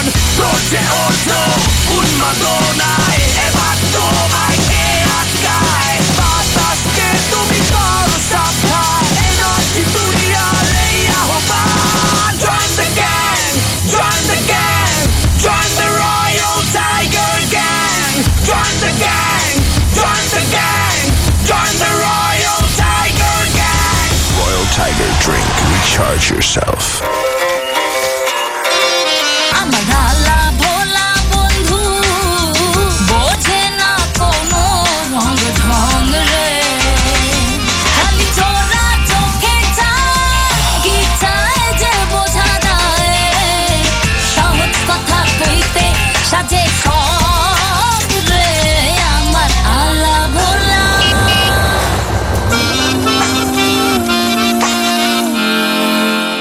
আলা ভোলা বেবি। জীবনের ছোট ছোট আনন্দের মুহূর্তগুলো সেলিব্রেট করতে বাধা কোথায় আর? Colors Cola, colour your life. বন্ধুরা, বৈশাখ তো চলে এসেছে, শুরু হচ্ছে আরেকটা নতুন বছর। তো কার কি প্ল্যান? আমি তো প্ল্যান করেই ফেলেছি, সবাইকে নিয়ে ঘুরবো, সেলফি তুলবো, মজার মজার খাওয়া দাওয়া করবো, আর নববর্ষে অনেক অনেক কেনাকাটা তো করতেই হবে। সবার জন্য শাড়ি, পাঞ্জাবি, মিষ্টি আর টুকিটাকি জিনিস তো আছেই। সব থেকে দারুণ ব্যাপারটা হলো প্রত্যেকবারের মতো এবারও নববর্ষে কেনাকাটার পেমেন্ট বিকাশ করলেই পাবো 20% পর্যন্ত ক্যাশব্যাক। এবার আড়ং, অ্যাপেক্স, উইমেন্স ওয়ার্ল্ড, স্বপ্ন, আজকের ডিল সহ 48টি ব্র্যান্ডের দেশব্যাপী 642টি দোকানে 20% পর্যন্ত ক্যাশব্যাক পাওয়া যাচ্ছে। আরো জানতে কল 16247 নম্বরে অথবা visit bikash.com।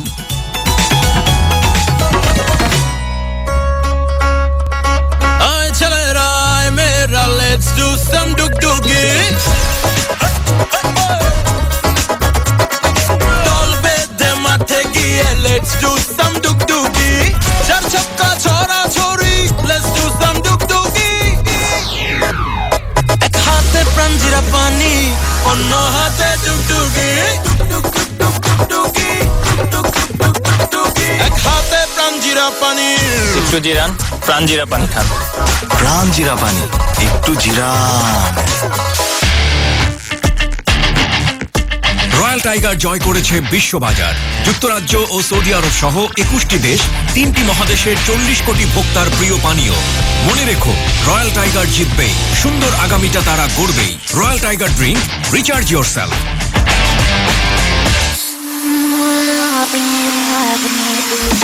Addicted to, boosted by, complete app. Only on ABC Radio 89.2 FM. Stay tuned. 89.2 FM. RFL Water Pump Time Check. সময় এখন রাত 12টা। RFL Water Pump, পানি দেবে, টেনশন নয়।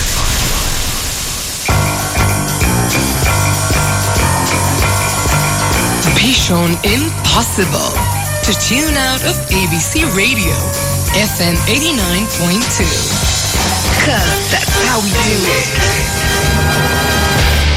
রয়্যাল টাইগার ড্রিঙ্ক প্রেজেন্টস যাহা বলিব সত্য বলিব, রিচার্জ ইয়োরসেলফ।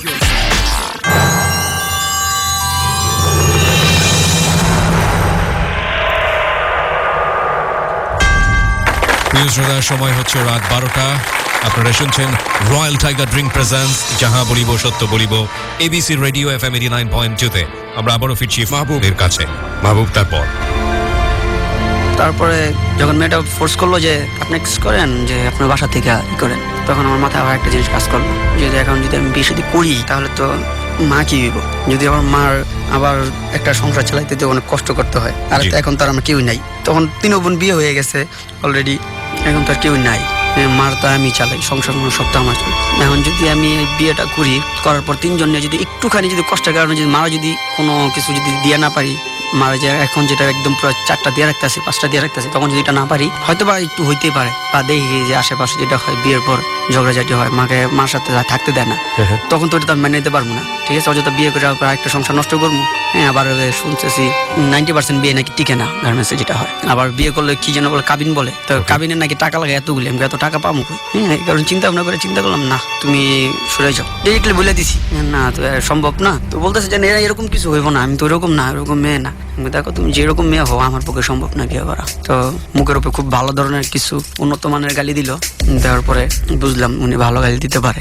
ওকে, ওইখান থেকে কাছে চলে আসতে পারছি। ওকে, ওখান থেকে আসার পর মন্ডলবার দাদা ফার্নিচারের উপরে এমএনটি গার্মেন্টস, সেটা নারায়ণগঞ্জের সবাই চিনবো। ঠিক আছে, এটা ছিল, এখন নাই। ওই গার্মেন্টসে করতেছি, কাজ করতেছি। ওখানে যে বড় ভাইরা বলছিলাম না যে এর আগে একবার একটা মারছিল, ওই যে আমি মুম্বাই গেছিলাম তো তারা ওইখানে কাজ করতেছে। তো যাওয়ার পরে সবাই মোটামুটি অনেক ভালো কন্ট্রাক্টরের কাছ থেকে বলে ভালো প্রসেসগুলি নিতেছে, যেটা রেট বেশি। তো ওইখান থেকে একটা মেয়েকে ভালো লাগছে, আবারও ভালো লাগে। তো কাজ করতেছি আর ওই মেয়েটারও বলতেছে যে বড় ভাই না, ওনার মেশিনে হেল্পারি করতেছে মেয়েটা।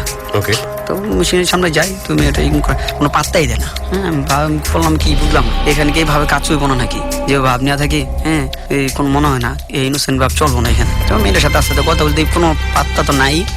আসলে কোনো অনেক দেখাইতেছে, মোট দেখাইছে কারণ হইতেছে ওর নাম, মেয়েটার নাম ছিল শাহনাজ। ও এসএসসি পরীক্ষা দিয়ে দেওয়ার পর বাবা মারা গেছে। বাবা মারা যাওয়ার পর ওইখানে কাজে আসার পর তো এই কারণে একটুখানি অন্যরকমই, যে আমি এসএসসি পরীক্ষা দিয়ে আসছি, ওর কাছে এটাই অনেক গার্মেন্টস। ওর কাছে বললাম সবার কাছে, সবাই চিন্তা করছে মাত্র পরীক্ষা দিয়ে আসলো, মেট্রিক পাস, এরকম সেরকম। তো আস্তে আস্তে কথায় একদিন 2 দিন মাসখানি গেল।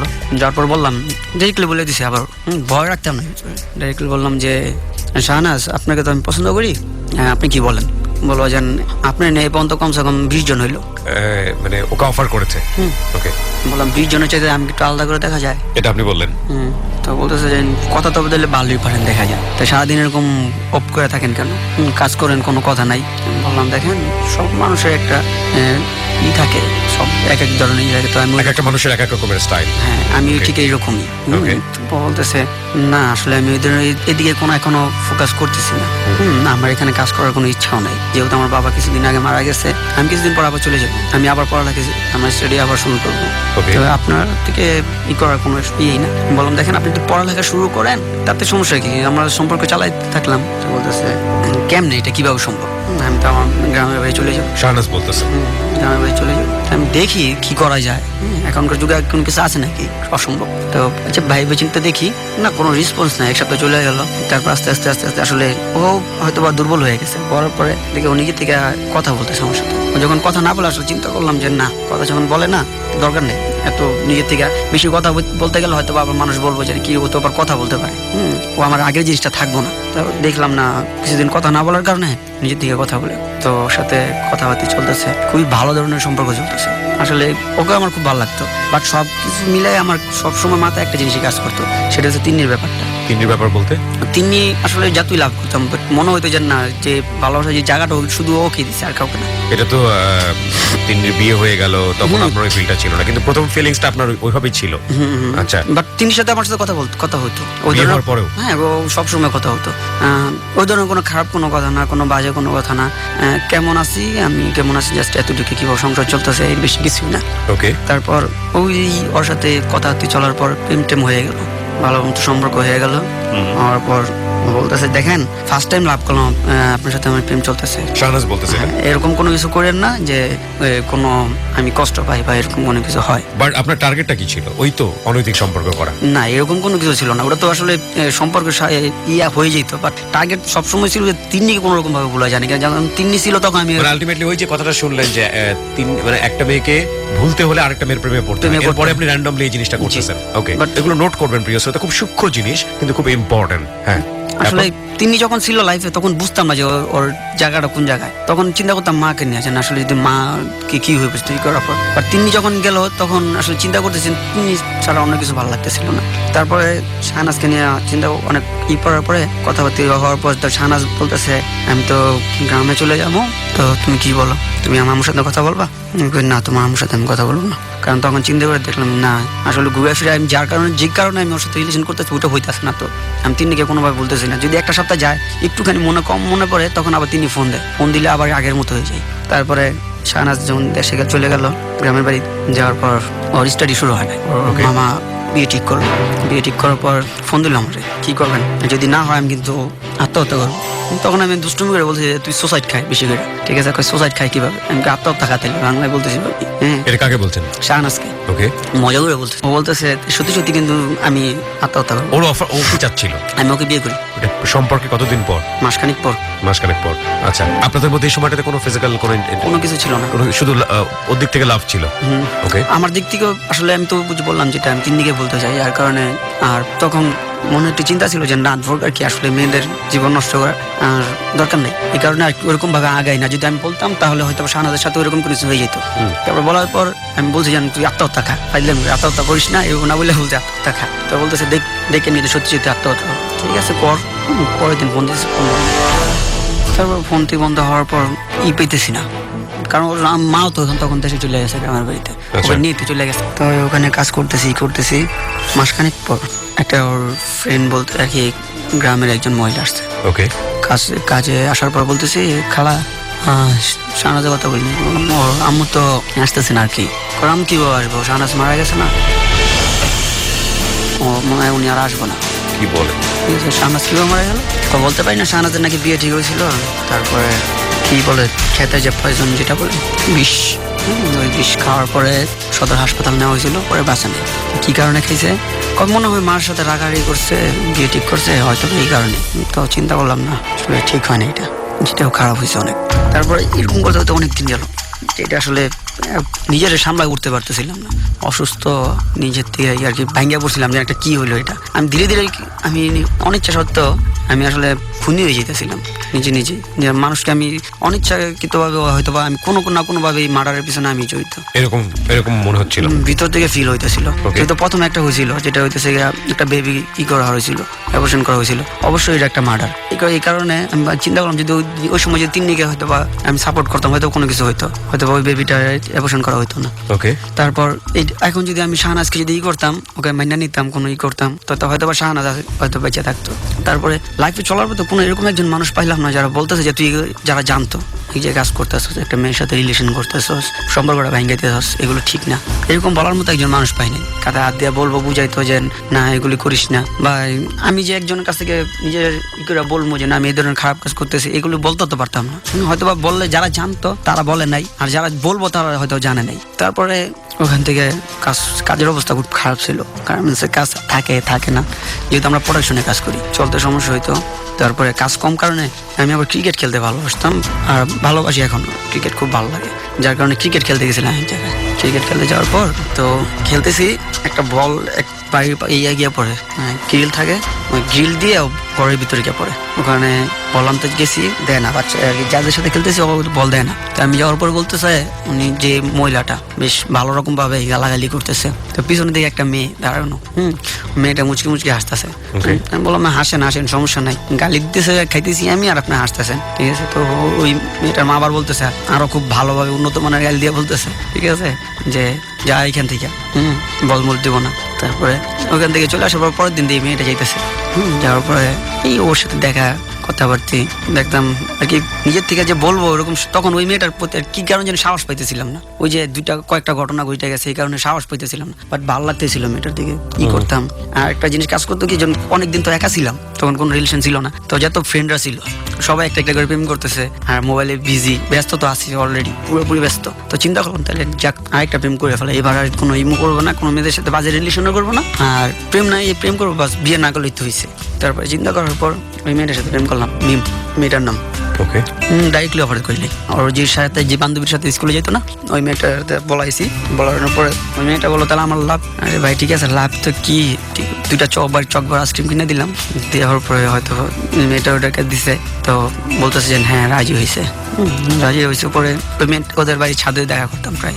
এর মাঝে এলাকার মোড়ের ভিতরে যে 4 রাস্তা মোড় থাকে, মোড়ের ভিতরে ফ্রেন্ডের দোকান ছিল, একটা চায়ের দোকান, তো ওখানে বসে আড্ডা মারতাম। ফ্রেন্ড ছিল নাম ফাহিম, ওরা আমার লাভ গুরু বলতাম, কারণ ওর দ্বারা তো মেয়ে ভালো পড়ে। দুটা মেয়ে যাইতেছে, একটা শ্যামলা ছিল সুমাইয়া, না আরেকটা নাম ছিল অন্তু। তো বলতেছে ফাহিম বলতেছে ওই যে মেয়েটা দেখতেছ না, ওরা 2 দিন ধরে চেষ্টা করতেছি যে কোনো সময় পড়ায় ফেলাম। ফাহিম আর পড়ালেখা করতো, বললাম তাহলে এক কাজ কর, তো 7-8টা রেডি করে দে, ওটার নাম তো সুমাইয়া, ওরা কোলে হয়ে যাবো, চিন্তা করিস না। তাহলে তুই মিমের কি করবি?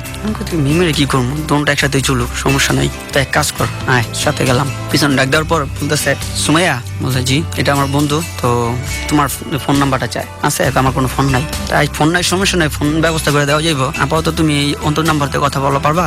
বলতেছে কি কারণে কি কথা বলবো, স্বাভাবিক, মনে করি আমি চিনি না, হ্যাঁ কি বলে না বলে, তুমি এলাকায় থাকো আর এই এলাকায় চিনো না, ওরে তো সবাই চিনে, ওই যে ওয়াল লেখা যেন সব জায়গায় ঈদ মোবারক এগুলো লেখা যেন ওইটাই।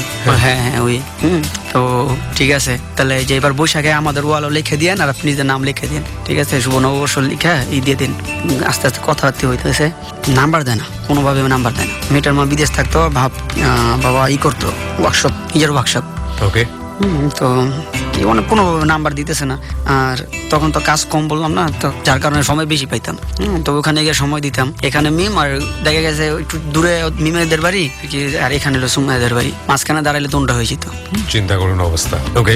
তারপরে এমন হয়েছে যে মিমে ভাবতেছে ওর জন্য দাঁড়ায় রয়েছি, আর এখানে সুমাইয়া ভাবতেছে যে ওর জন্য দাঁড়ায় রয়েছি। মিমে আসলে ও তো হইতেছে যে ছেলেটা আসলে আমার জন্য কি দাঁড়ায় রয়েছে, প্রত্যেক দিন এরকম ভাবে দাঁড়ায় থাকে। আর সুমাইয়া ভাবে যে ও ভাবতেছে ওর জন্য প্রতিদিন আপনি দাঁড়ায় থাকেন, ছেলেটা কিরকম প্রতিদিন দাঁড়ায় থাকে। এমন করতে করতে সুমাইয়া রাজি হয়ে যায়। আস্তে আস্তে ওর সাথে সম্পর্ক মোটামুটি ভালোই চলতে থাকে দুজনের সাথেই। তো মিমের সাথে কোনো রকম বাজে কিছু হয় না। রোজা এসে, রোজার পরে চাঁদের দিন ওই সময় আমরা সাউন্ড সিস্টেমের আয়োজন করি। বাড়ির সামনে যে কথা খালি জায়গা ছিল ওখানে সাউন্ড সিস্টেম বাজাই, আমি আমার ফ্রেন্ডরা সবাই লাইট ব্যবস্থা করে করতেছি। তো সুমাইদের বাড়ির পাশেই ওখানে ছিল করেছিল। তো রাত্র 12টার দিকে ফোনে কথা বলতেছি ওর সাথে। তো রাত্র 12টার সময় কথা বলার সময় বলতেছেন কি ভয় করে না? ও বলতেছে যে কি করতেছো? আমি বলতেছি যে আসলে গান টান শুনতেছি। তো বলতেছে, আমি বলতেছি কি ভয় করে না? ভয় করবো কিভাবে? ও তখন আর কি অন্য একটা রেডিওর একটা প্রোগ্রাম হতো, বলতেছে আমি এগুলি শুনি ভয় পাই না, আর রাত্র 12টা বাজে তোমাদের গান শুনি না ভয় পাবো। আমি বললাম না, রাত্র 12টা বাজে তুমি, বুঝলাম না, এখনো যাক না। তারপর বলতেছে আচ্ছা তাহলে বিশেষ হয় না? কিন্তু না বিশেষ হয় না, তাই আসতেছি। তারাও কিন্তু তোমার এত সাহস, তুমি আসি আবার ভাবলাম হ্যাঁ তুমি এক কাজ করো, যে কলা গাছগুলি আছে না, কলা গাছ বাড়ির পিছনে যে কলা গাছ নেই ওখানে আসো। ঠিক আছে আসতেছি। তারপরে গেলাম, যাওয়ার পর এই আস্তে আস্তে বলতেছে, সাথে কথা বলতেছি, সত্যি লাভ করো তুমি আমার? আমি লাভ না করলে কি তোমার সাথে এখানে দেখা হতে আসছি? তারপরে বলতেছে তো হ্যাঁ তাড়াতাড়ি। তারপরে আমার আবার সবসময় বলতেছে যে হাত কাঁপে, শরীর হাত পাও কাঁপে, নার্ভাস অনেক। তো বলতেছে এরকম কেন? হাত তো এরকম কাঁপতেছে, হাত ধরছিল তো। তারপর বলতে এরকম হাত কাঁপতেছে কেন? আমি বললাম যে হাত কাঁপতেছে, বলতে পারিনি কি কারণে হাত কাঁপতেছে। তারপরে ওইখানে এমনি স্বাভাবিকভাবে হয়তো কোনো কিছু হয়, চলে যায়। কিছুক্ষণ পর আবার ফোন দেয়, কি দূর দেয় চলে গেল, আবার ফোন দিলাম, মানে কি বুঝলাম না। তো তার বলতে তুমি অনেক শিয়ান, তোমার যেরকম দেখা যায় আসলে তুমি এরকম না, অনেক বেশি শিয়ান। হ্যাঁ তো আমি তো শিয়ান, আমি তো নিজেটাই স্বীকার করতেছি। তারপরে বলার পর বলতেছে যে কি হয়েছে, আসবা আমাদের বাসায়, মাথা নষ্ট হয়েছে, আসবো এখন। তোমার বাবা তো পাশের রুমে, তাহলে তোমার বোন ঘুমাইতেছে, ওর মা তো বলছিলাম বিদেশ, তো কিভাবে আসবো? দরজা খুলতেছি, তুমি আসো। আর ওখানে তো উড়ো দূরে গান চলতেছে সুন্দর, আর আমি ঘরে ঢুকে গেলাম। ওকে। যাওয়ার পরে দেখছি ওর ছোট বোনটা ঘুমাইতেছে, যেহেতু ছোট বোনের আর ওর জন্য একটা রুম, আর বাবা ছিল পাশের রুম। চুপ করে ঢুকে তারপরে ওখানে ওর ইচ্ছা এবং আমার ইচ্ছা কৃতভাবে দুজনের ভাবে একটা অনৈতিক সম্পর্কে বলা যায়, সেটা হচ্ছে। তো হওয়ার পর হয়তো ফিস করে কথা বলতেছে না, বাবা বুঝে ফেলাইছে। বুঝে ফেলার পরে তো বলতেছে সুমায়া কার সাথে কথা বলস এভাবে? না বাবা কেউ সাথে, তাড়াতাড়ি করে আমি বাইরে চলে আসছি। তো আসলে তখন আবার মনে হতো আগের চিন্তাই এমন, তো এবার যদি বলে বিয়ার প্রেশার দেয় সেটাই করে। তো কিছুক্ষণ পর আবার একটা ছোট ছেলে দিয়া, একটা ছোট, তখন আমাদের সাথে ছোট ছেলেরাও নাচতেছে, করতেছে, হরদম গান চলতেছে তো সাউন্ড সিস্টেমে। তো একটা ছেলের ডাক দিয়ে বলতেছে নোরা ডাক দিয়ে নিয়ে আস ইয়ের সামনে। সময় বলতেছে কলপাড়ের সামনে আসতে বল।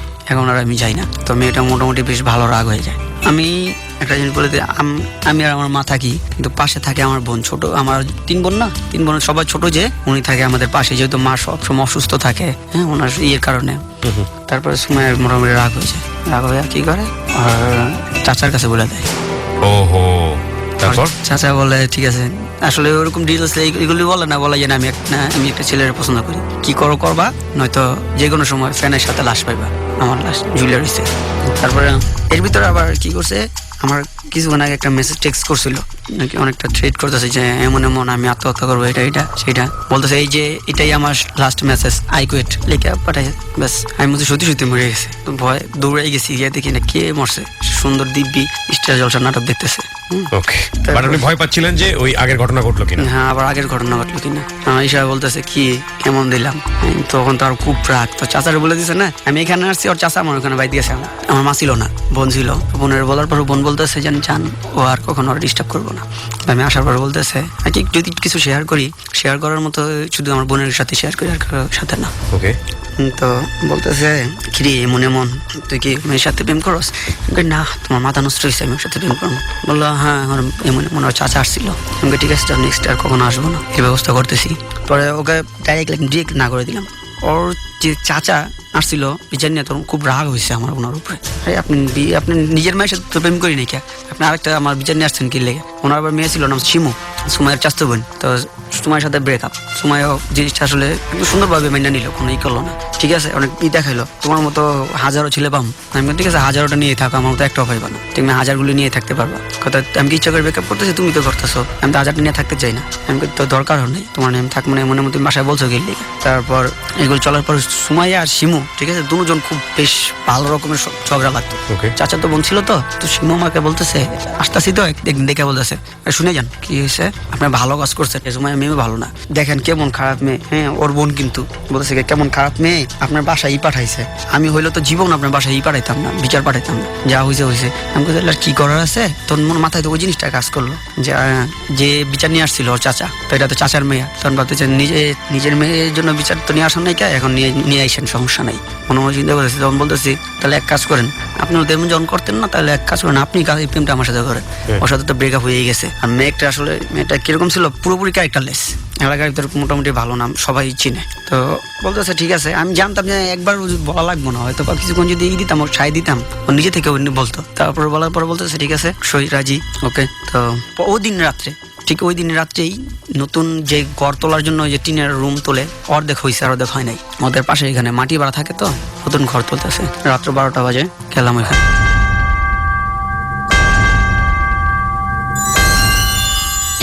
প্রিয় শ্রোতা, আমরা এই জায়গাটায় ছোট্ট একটা বিরতি নিতে চাই। আপনারা সবাই শুনছেন রয়্যাল টাইগার ড্রিঙ্ক প্রেজেন্টস যাহা বলিব সত্য বলিব এবিসি রেডিও FM 89.2 আমি মাত্র 4 মিনিটের ছোট্ট একটা বিরতি নেব। আর আজকের এই অতিথিকে যদি আপনারা দেখতে চান, চলে আসতে পারেন আমাদের ফেসবুক পেজে। ফেসবুকের ঠিকানা www.facebook.com/kibria.rj। আমি আবারও বলছি www.facebook.com/kebria.rj পেজটি আছে RJ কিবরিয়া নামে। And please like this page. প্রিয় শ্রোতা, আমার সঙ্গে যোগাযোগ করতে পারেন আমার ওয়েবসাইটটির মাধ্যমে। আমার ওয়েবসাইটটি হচ্ছে www.rj-kebria.com। That is www.rj-kebria.com, rjkibria.com। That is basically my photography website. এখানে লেটস টক নামে একটা সেকশন আছে, ওখানে গিয়ে আপনি আমাকে মেইল করলে আমি অবশ্যই আপনার মেইলটি পাবো। যারা কনফেস করতে চান কিংবা যারা চিঠি লিখে নিজের জীবনের ভুল স্বীকার করতে চান, এখানে আসতে পারেন না, আসা সম্ভব হয় না, কিংবা আসতে আপনি সংকোচ বোধ করেন, তারা চাইলে আমাকে ওখানে মেইলও করতে পারবেন। www.rj-kebria, that is rjkibria.com। ফিরে আসছি ঠিক 4 মিনিট পর।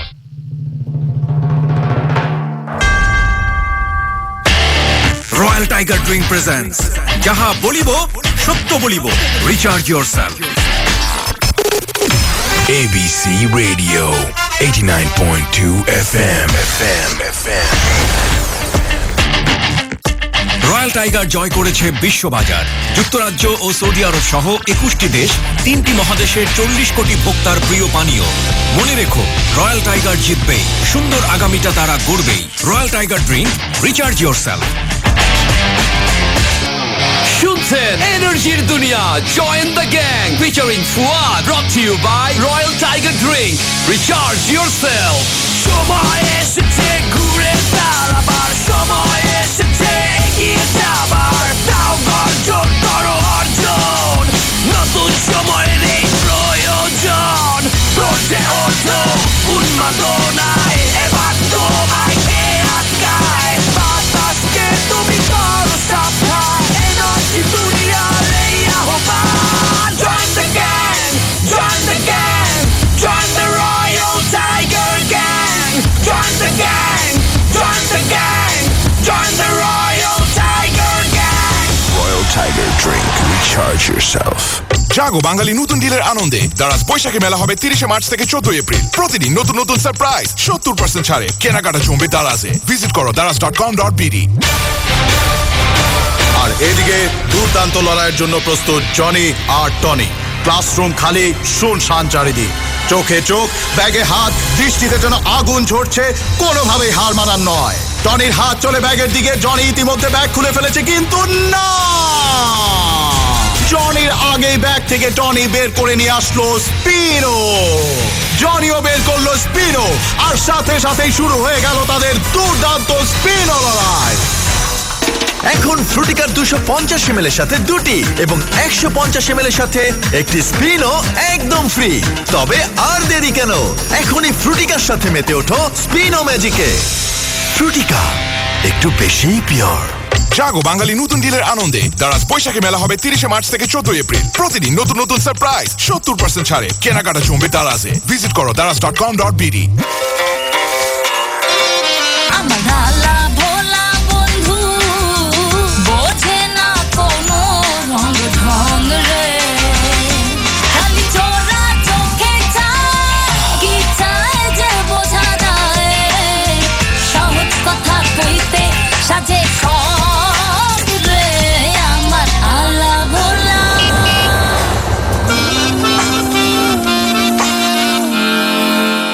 আলা ভোলা বেবে। জীবনের ছোট ছোট আনন্দের মুহূর্তগুলো সেলিব্রেট করতে বাধা কোথায় আর? Colors Cola, colour your life. জাগো বাঙালি নতুন ডিলের আনন্দে দারাজ বৈশাখী মেলা হবে 30 মার্চ থেকে 14 এপ্রিল। প্রতিদিন নতুন নতুন সারপ্রাইজ, 70% ছাড়ে কেনাকাটা জমবে দারাজে। ভিজিট করো daraz.com.bd। আর এদিকে দুর্দান্ত লড়াইয়ের জন্য প্রস্তুত জনি আর টনি। ক্লাসরুম খালি, শুনশান চারিদিক। চোখে চোখ, ব্যাগে হাত, দৃষ্টিতে যেন আগুন ঝরছে, কোনোভাবেই হার মানার নয়। টনির হাত চলে ব্যাগের দিকে, জনি ইতিমধ্যে ব্যাগ খুলে ফেলেছে, কিন্তু না, জনির আগেই ব্যাগ থেকে টনি বের করে নিয়ে আসলো স্পিনো।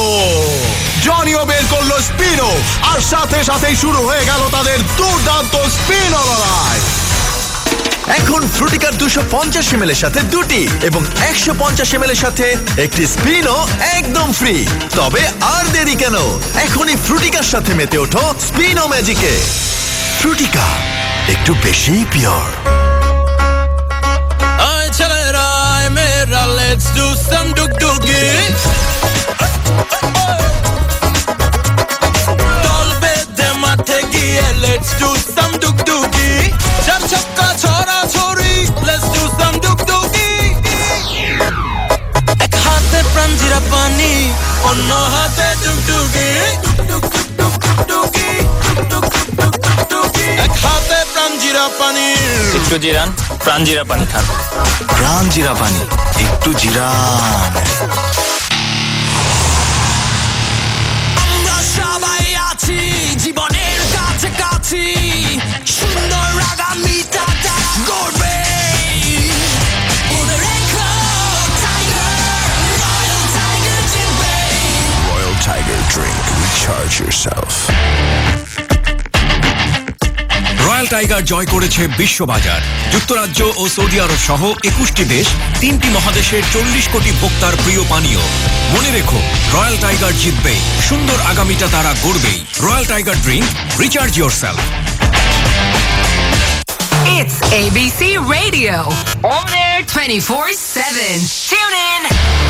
রয়্যাল টাইগার ড্রিঙ্ক প্রেজেন্টস যাহা বলিব সত্য বলিব, রিচার্জ ইয়োরসেলফ।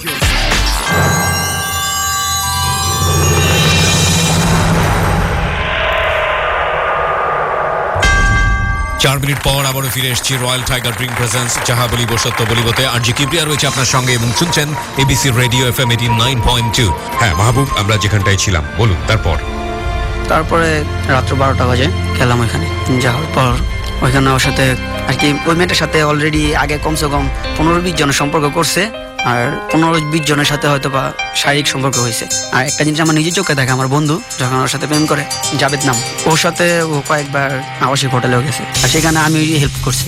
যেখানে ওইখান দিয়ে আবার জাবেদের সাথে রিলেশন নষ্ট হয়ে গেছে, আর আমার সাথে সুমাইয়ের সাথে নষ্ট হয়ে গেছে, যার কারণে আমি যাওয়ার পরে ওখানে পুরোপুরি ইজিলি সব কিছু হয়ে যায়। আসলে ওকে কোনো কিছু বলতেও হয় নাই বা কোনো ইয়েও করতে হয় না, নিজে থেকে পুরো ওকে। যাই হোক, ওখানে ই করার পর বলতেছে, আচ্ছা আমি তো ঢাকা চলে যাবো এমন এমন, আমার কিছু যে বিদেশ যাবো, তো আমার 5,000 টাকা লাগবে, কিন্তু একটা টাকাও দেবো তোমার।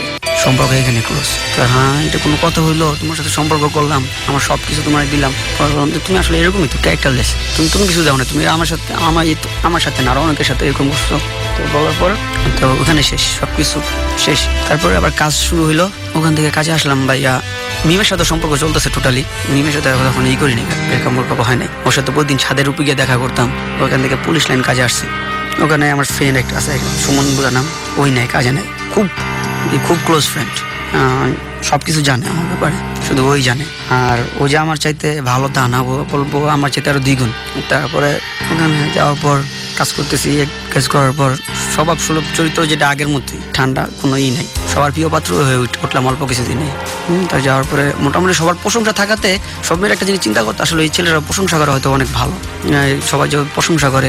আর প্রশংসাগুলি এরকম হতো যেন সবাই আগে চুরেই করতো, সামনাসামনি অনেকে করতো না, আগে চুরে হয়তো বা বললে মেয়েগুলি অনেক ই হইতো। তারপরে একটা মেয়ে ছিল মনীষা, তো মনীষার সাথে প্রেম করলাম বলতে ওকে আমার হেল্পার হিসেবে দেওয়ার পরে একবারই ইজি ছিল। আমি যেরকম ভাবে ইজিলি একদম বলতেছি যে একটা মেয়ের সাথে কথা বললাম, প্রেম করে ফেললাম, আসলে সত্যি বলতে এতটুকু ইজি। কারণ এরকম হয়, ওরা তো গ্রাম থেকে বেশিরভাগ আসে, আর অনেক সহজ সরল, যদি একটু চিন্তা করে, একটু একটা ভালো ব্যবহার করে বা একটু আশ্বাস দেয় যে তোমার সাথে আমি সম্পর্ক করার পর বিয়ে করবো, এই জিনিসটা বলে আসে না, ওরা সহজেই সবকিছু মাইনা নেয়, যার কারণে পটাইতে বেশি একটা সমস্যা হয়। তারপরে মনীষার সাথে প্রেম করার পর মনীষার সাথে অনেকদিন কথা চলতেছিল, প্রায় 1 বছর ওই জায়গায় কাজ করে 1 বছর ওর সাথে প্রেম, 1 বছর। এর মধ্যে ফ্রেন্ড, আমাদের এলাকার ফ্রেন্ড ইকবাল বলে নাম, তো বলতেছে যে এক জায়গা থেকে আসলাম, করতে আসলি এক ভাবির বাসার থেকে আসলাম। কি বলি ওই বাসায় মনে এমন ভাবি তো নারী ব্যবসা করে, ঠিক আছে, উনি ওখানে মেয়ে রাখে আর অন্য অনেক কাস্টমাররা যায়। ওনার ভাবির স্বামী আবার মুহুরি, নারায়ণগঞ্জ কোর্ট আছে না, ওখানে ঠিক চল যাই। আমার বলতেছে না, প্রথম বলতেছে তোর দ্বারা তো ডিউ হইব না, তোরা কিনলে বলতেছি না, চল বন্ধু আমিও যাই দেখি। তো সাব্বির আর আমি গেলাম, এখানে আসার পর দেখলাম 3তলা 2তলায় ফ্ল্যাটের মধ্যে একটা মেয়ে, তো ওই মেয়েটার দিয়ে আর কি বাজে কাজ করানো হয়। তো ওরা ওগুলি করলো, ওদিন আমি আর কোনো কিছু করি নাই ওদের সাথে, জাস্ট শুধু আমার যাওয়ার ইচ্ছা ছিল, কারণ কি আমি দেখতে আসলে এই ধরনের মহিলাগুলি কিরকম হয়, ঠিক আছে, কিউরিওসিটির জায়গা থেকে তাদের কথাবার্তাগুলি কিরকম হয়, একটা কিরকম জানো মহিলাটা অন্যরকম ধরনের। বলার পরে আমি জিজ্ঞাসা করলাম, ভাবি আপনি কি রুম ভাড়া দেন? বলতেছে হ্যাঁ দিই তো। ঘন্টা কতক্ষণ? ঘন্টা 500 টাকা। ওকে ঠিক আছে, সমস্যা নেই। শুনে আসার পর মনীষাকে বললাম, মনীষা তোমাকে নিয়ে এক জায়গায় যাবো। কোথায় যাবা? সোনারগাঁ যাবো বললা, ওকে নিয়ে আসছি। এর আগে একবার সোনারগাঁ নিয়ে আসছিলাম ঘোরাতে, সোনারগাঁ যে জাদুঘর, ওখানে নিয়ে আসার পরে ওখানে ঘুরে তো ওই সময় অন্যরকম কোনো কিছু হয় নাই, যার কারণে ওর বিশ্বাসটা জন্মাইছিল আমার উপর। ওকে নিয়ে আসলাম, এই ভাবির বাসায় নিয়ে আসছি। মেয়েটার বয়স খুব কম ছিল, আর সত্যি বলতে হয় আমি আসলে এগুলো ওরকম ভাবে কোনটা কিভাবে কি করলে কি হয় না হয়তো কিছু বুঝতাম না। তারপরে ভাবি বলতেছে যেন রুম দেখাই দিলে রুম গেলাম, যাওয়ার পর যাই হয়েছিল সম্পর্ক, কিছু বাজে সম্পর্ক হওয়ার পর মেয়েটা প্রথম অনেক মানা করে। তো আমি বললাম যে না আসলে তুমি কি বিশ্বাস করো না এটা সেইটা, যাই হোক তোমার বিয়ে করবো, এরকম প্রলোভন দেখানোর পরে বলতেছে ও আসলে বিশ্বাস করতে বাধ্য হয়েছে যে কি একটা মানুষ তো আর মিথ্যা কথা বলতে পারে না, সারাদিনে একটা মিথ্যা কথা বলে না, বা সারাদিনে প্রয়োজন ছাড়া কথা বলে না, ওই এরকম কিভাবে হইব। আর ও যেটা বলছে তো অবশ্যই এটা সত্যি, এই ধরনের চিন্তা করতেছে। তারপর ওর সাথে যখন অনৈতিক সম্পর্কটা হয়ে যায়, শারীরিক সম্পর্ক হয়, এটা অজ্ঞান হয়ে যায় এখানে, বয়স কম, তারপরে ভয় পেয়ে যায় আমি রেগে গেল নাকি থার্ড মার্ডার হয়ে যাবো তাহলে। তারপর ওই ভাবিকে ডাক দিয়ে আনি, ভাবিকে ডাক দেওয়ার পরে ভাবি অনেক গালাগালি করে আমাকে, এতটুকু একটা বাচ্চা মেয়ে নিয়ে আসছো এটা সেটা, আমার এখানে তো মেয়ে আছে এটা বললে আমার পানি টানি দিয়ে ঠিক করে। মেয়েটা কিছুক্ষণ পরপর দেখি আর কি যেমন আর কি জ্ঞান হারাইতেছে এরকম, ওইখানে দিয়ে আইসা বাসার সামনে দিয়ে আইসা শেষ রিলেশন ওইখানেই ডাইরেক্ট। আমি বলতেছি আর কি পরের দিন কাজে আইসে পরে আমি বলতেছি আমি তোমার সাথে রিলেশন রাখবো না, সেটা মেয়েটা অনেক কান্নাকাটি করে, তারপরে অনেক বেশি কান্নাকাটি করে, যার কারণে আমি বলেছি ঠিক আছে কথা বলতে থাকি সমস্যা নেই, এটা আমি রাগের মাথায় বলছি।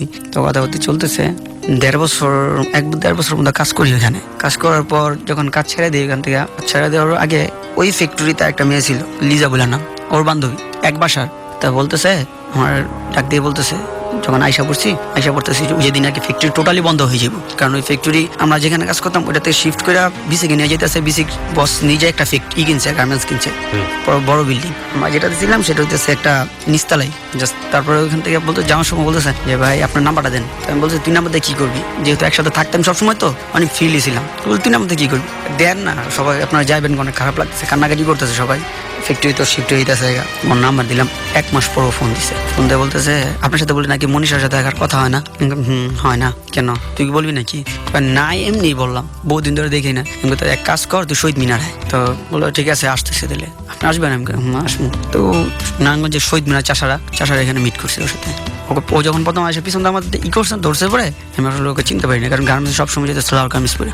ওই দিন যেটা পড়ছে গেঞ্জি পড়ছে আর টাইলস পেনগুলো পড়ছে, টাইলস পেনগুলো পরে আসছে, এমন আসছে যে চিনা যাইতেছে না। আমি বললাম কি রে, তোর রূপ কয়টা? তুই গার্মেন্টসে কাজ করার সময় যাচ্ছে একরকম ভাবে, আর এখন এইখানে আসছে আরেক রকম ভাবে। তো বলতেছে হয় আমি এরকমই। তো চিন্তা করলাম না, আসলে ওকে দেখতে তখন স্মার্ট মনে হইতেছিল, গার্মেন্টসে যেরকম দেখাচ্ছে এরকম না। তো আমার ভিতরে একটা কাজ করতেছেন, একটা অন্যরকম একটা স্মার্ট মেয়ে থাকবো। যদি কোনো যাই ঘুরতে টুরতে হয়তো বা দেখতে সবাই ভালো লাগলো, এরকম কোনো কিছু। তার কারণে বললাম ঠিক আছে, তো এক কাম করায়, আমি তো আমার সাথে মনীষার সাথে রিলেশন হয়ে গেছে গা, ব্রেকআপ হয়ে গেছে গা, তো আমি তোর সাথে রিলেশন করতে কোনো আপত্তি আছে? তো বলতেছে কি যে না আপনি ওরা ছেড়ে দিচ্ছেন, আমারও তো ছেড়ে দিবেন। আমি আরে না, তো ছাড়বো না, তুই এটা নিয়ে চিন্তা করিস না। তো বলতেছে না। তারপরে আস্তে আস্তে অনেক কোনোরকম ভাবে বোঝানোর পরে রাজি করার পর মোটামুটি বেশ ভালো কয়েকদিন চলে। আর যে কোনো একটা ব্রেকআপ করার জন্য আমার একটা সহজ বুদ্ধি ছিল, সেটা হচ্ছে গিয়ে সন্দেহ করা। যে কোনো একটা জিনিস নিয়ে, ছোটখাটো একটা জিনিস সন্দেহ করে আস্তে আস্তে এটা ঝগড়া সৃষ্টি করা, ঝগড়া থেকে তারপরে আল্লাহ যে কোনো একদম সহজভাবে করা যায়, ব্রেকআপটা করে ফেলা। একদম সহজভাবে, কোনো দেরিই হয় না। তারপরে ওর সাথে প্রেম টেম হইতেছে, ভালোই কথাতে চলতেছে। এখানে মনীষা শোনার পরে মনীষা হাতটাত কাইটা পুরো খারাপ অবস্থা, হাত কাইটা নাম লেখছে, অ্যাশ লেখছে। তো এর ভিতরে একটা মজার ঘটনা ঘটছিল। আমি আর কি মনীষার কান্না দেখে আমি বলছিলাম নিজেরে যে দেখ, ও আমার জন্য হাত কেটে লাইছে, যাক বাদ দে, তো তোর সাথে সম্পর্ক না রাখলাম, ওর সাথে রাখলাম। তো লিজা বলতেছে আমিও তো আপনার ভালোবাসা লাইছি। তো ও আবার হাত কাটতে গিয়ে আমার নাম ভুল করে অ্যাশ, আবার বানাম ভুল করে ফেলাইছে। হাত কেটে তো আর ঠিক করতে পারবো না, এটা নিয়ে অনেক হাসাহাসি হয়েছিল। তারপরে যেটা হলো, বলতে চাই যে ঠিক আছে আমি রিলেশন করবোই আপনার সাথে যেভাবে হোক। বললাম ঠিক আছে, তাই এক কাজ কর, আমি মনীষার কি করতে বল। কয়েক মনীষারে আমি অন্য ছেলের কাছে মনীষার নাম্বার দিয়ে দিই, ওকে ডিস্টার্ব করবো। আপনি এই করবেন, বলবেন যে তোর ফোন বিজি থাকে, তুই মেয়ে ভালো না, এটা সেটা বলবি। আমি বললাম ঠিক আছে সই। তারপর যেটা হলো, ওর ফোন আর কেউ আমার বুলা দেখছেন, এখন ওই ছেলেটা ফোন দিব, এমন আপনি এখন ফোন দেন। তো আমি ফোন দিতাম, ফোন দিতে পাইতাম ওয়েটিং। ওই আবার ওই ছেলেটা ফোন কাটতে আমার ফোন রিসিভ করতো, আর আমি বকাঝকা করতাম, কি রে তুই এত কোনো কার সাথে কথা বললি? বলতেছে যে কই, আমি এই মাত্র ওয়েটিং পাইলাম করে, ওর সাথে রিলেশন ব্রেকআপ একদম বাদ হওয়ার পর বুঝতে পারছে পরে যে আসলে লিজার সাথে আমার সাথে সম্পর্ক চলেছে। কারণ মোবাইল লিজার ফোন নিয়ে দেখছে যে আমার নাম্বার জান লেখা আর কি, এরকম কোনো কিছু। তারপরে লিজাকে নিয়ে আমি আবার ওই ভাবির বাসায় চলে যাই। মানে একের পর এক আপনি এই ধরনের সম্পর্কে জানাচ্ছেন? জি। কেন, মানে আপনার ভিতরে কি, মানে তখন আর ভিতরে কোনো কিছু কাজ করতেছিল না।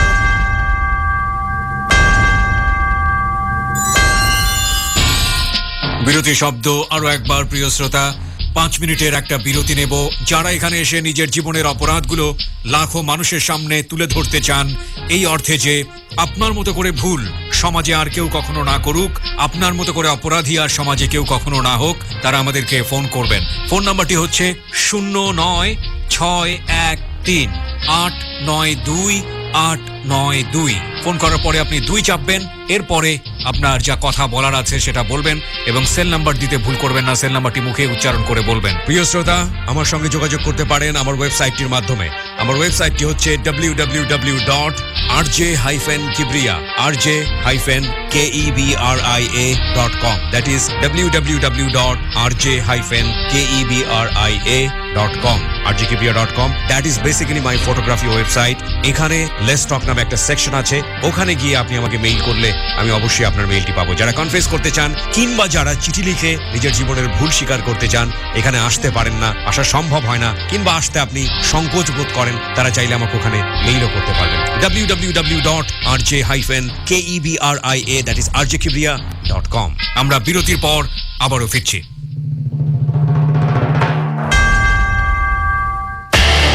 রয়্যাল টাইগার ড্রিঙ্ক প্রেজেন্টস যাহা বলিব সত্য বলিব, রিচার্জ ইয়োরসেলফ।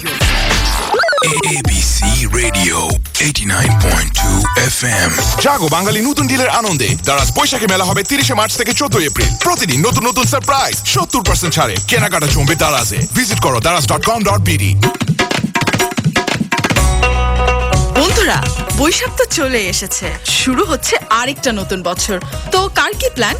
আমি তো প্ল্যান করেই ফেলেছি সবাইকে নিয়ে ঘুরবো সেলফি তুলবো মজার মজার খাওয়া দাওয়া করবো আর নববর্ষে অনেক অনেক কেনাকাটা তো করতেই হবে সবার জন্য শাড়ি পাঞ্জাবি মিষ্টি আর টুকিটাকি জিনিস তো আছেই সব থেকে দারুণ ব্যাপারটা হলো প্রত্যেকবারের মতো এবারও নববর্ষে কেনাকাটার পেমেন্ট বিকাশ করলেই পাবো 20% পর্যন্ত ক্যাশব্যাক এবার আড়ং অ্যাপেক্স উইমেন্স ওয়ার্ল্ড স্বপ্ন আজকের ডিল সহ 48টি ব্র্যান্ডের দেশব্যাপী 642টি দোকানে 20% পর্যন্ত ক্যাশব্যাক পাওয়া যাচ্ছে আরো জানতে কল 16247 নম্বরে অথবা ভিজিট bikash.com জাগো বাঙালি নতুন ডিলের আনন্দে দারাজ বৈশাখী মেলা হবে 30 মার্চ থেকে 14 এপ্রিল প্রতিদিন নতুন নতুন সারপ্রাইজ 70% ছাড়ে কেনাকাটা জমবে দারাজে ভিজিট করো daraz.com.bd জাগো বাঙালি নতুন ডিলের আনন্দে দারাজ বৈশাখী মেলা হবে 30 মার্চ থেকে 14 এপ্রিল প্রতিদিন নতুন নতুন সারপ্রাইজ 70% ছাড়ে কেনাকাটা জমবে দারাজে ভিজিট করো daraz.com.bd আমার ঢালা ভোলা বন্ধু বোঝে না কোনো রঙ ঢং রে খালি চোরা চোখে কি চায় যে বোঝা যায় সহজ কথা কইতে সাজে সব রে আমার আলা ভোলা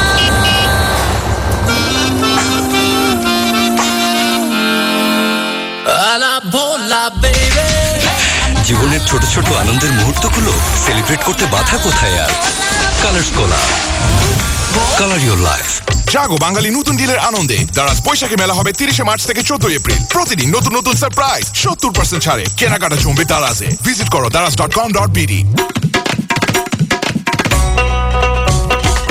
বন্ধুরা বৈশাখ চলে এসেছে শুরু হচ্ছে আরেকটা নতুন বছর তো কার কি প্ল্যান আমি তো প্ল্যান করে ফেলেছি সবাইকে নিয়ে ঘুরবো সেলফি তুলবো মজার মজার খাওয়া দাওয়া করবো আর নববর্ষে অনেক কেনাকাটাও তো করতে হবে সবার জন্য শাড়ি পাঞ্জাবি মিষ্টি টুকিটাকি জিনিস তো আছেই সব থেকে দারুণ ব্যাপারটা হলো প্রত্যেকবারের মতো এইবারও নববর্ষে কেনাকাটার পেমেন্ট বিকাশ করলেই পাবো 20% পর্যন্ত ক্যাশব্যাক এবার আড়ং লোটো সেইলার স্বপ্ন দারাজ সহ 48টি ব্র্যান্ডের দেশব্যাপী 642টি দোকানে 20% পর্যন্ত ক্যাশব্যাক পাওয়া যাচ্ছে আরো জানতে কল 16247 নম্বরে অথবা ভিজিট bikash.com জাগো বাঙালি নতুন ডিলের আনন্দে দারাজ বৈশাখী মেলা হবে 30 মার্চ থেকে 14 এপ্রিল প্রতিদিন নতুন নতুন সারপ্রাইজ 70% ছাড়ে কেনাকাটা জমবে দারাজে ভিজিট করো daraz.com.bd জাগো বাঙালি নতুন ডিলের আনন্দে দারাজ বৈশাখী মেলা হবে 30 মার্চ থেকে 14 এপ্রিল প্রতিদিন নতুন নতুন সারপ্রাইজ 70% ছাড়ে কেনাকাটা জমবে দারাজে ভিজিট করো daraz.com.bd আমার ঢালা ভোলা বন্ধু বোঝে না কোনো রঙ ঢং রে খালি চোরা চোখে কি চায় যে বোঝা যায় সহজ কথা কইতে সাজে সব রে আমার আলা ভোলা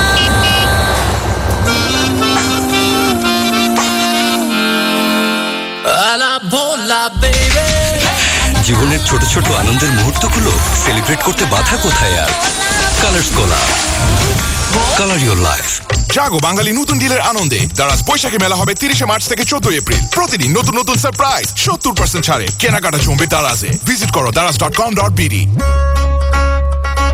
আয় চলেরা আয় মেরা লেটস ডু সাম ডুগডুগি দল বেঁধে মাঠে গিয়ে লেটস ডু সাম ডুগডুগি চার ছক্কা ছড়া ছড়ি লেটস ডু সাম ডুগডুগি এক হাতে প্রাঞ্জিরা পানি অন্য হাতে ডুগডুগি এক হাতে প্রাঞ্জিরা পানি একটু জিরান প্রাঞ্জিরা পানি খান প্রাণ জিরা পানি একটু জিরান জাগো বাঙালি নতুন ডিলের আনন্দে দারাজ বৈশাখী মেলা হবে 30 মার্চ থেকে 14 এপ্রিল প্রতিদিন নতুন নতুন সারপ্রাইজ 70% ছাড়ে কেনাকাটা জমবে দারাজে ভিজিট করো daraz.com.bd জাগো বাঙালি নতুন ডিলের আনন্দে দারাজ বৈশাখী মেলা হবে 30 মার্চ থেকে 14 এপ্রিল প্রতিদিন নতুন নতুন সারপ্রাইজ 70% ছাড়ে কেনাকাটা জমবে দারাজে ভিজিট করো daraz.com.bd You're listening to ABC Radio 89.2 FM. Royal tiger drink presents যাহা বলিব সত্য বলিব রিচার্জ ইয়োরসেলফ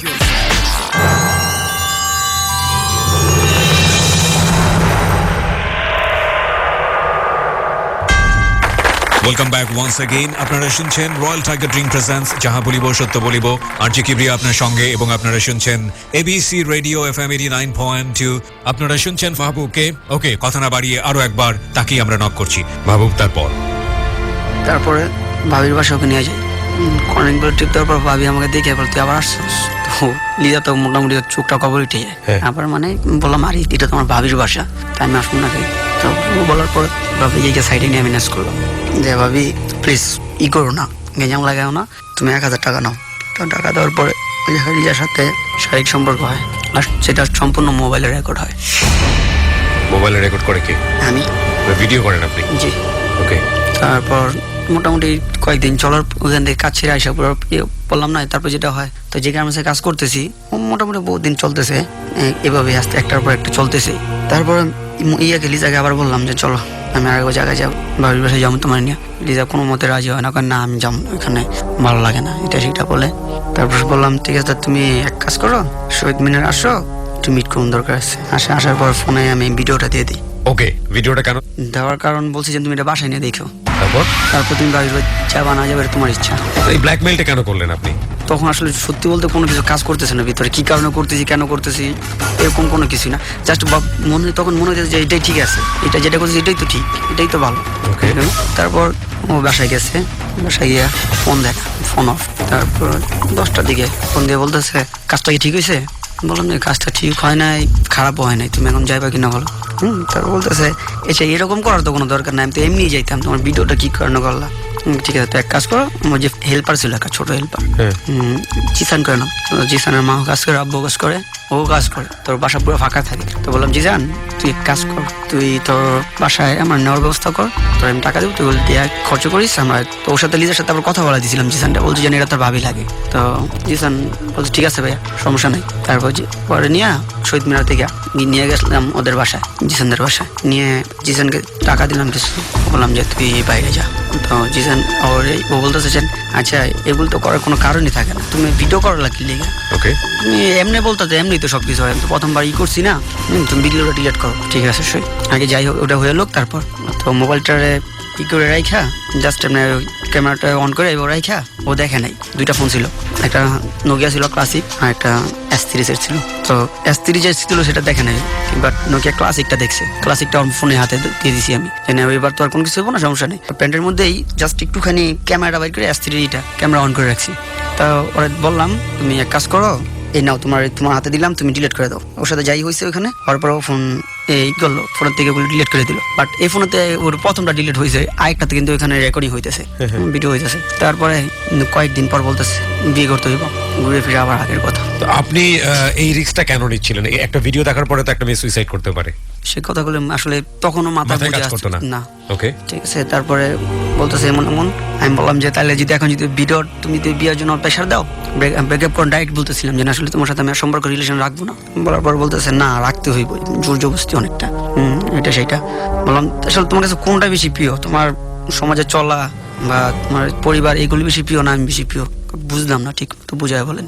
বললাম ধরো তোমার প্রত্যেকটা ফোন ফেক্সের দোকানে যেখানে গান লোড দেওয়া হয়, বা ধরো কোনো ইন্টারনেটে সেটা আল্লাহ যেভাবে হোক, তথ্য প্রযুক্তির কল্যাণে হোক আর অকল্যাণে হোক, যদি আমি সবার হাতে পৌঁছাই দিই তোমার ভিডিওটা, তাহলে কেমন হইব? তো বলতেছে কোন ভিডিওটা?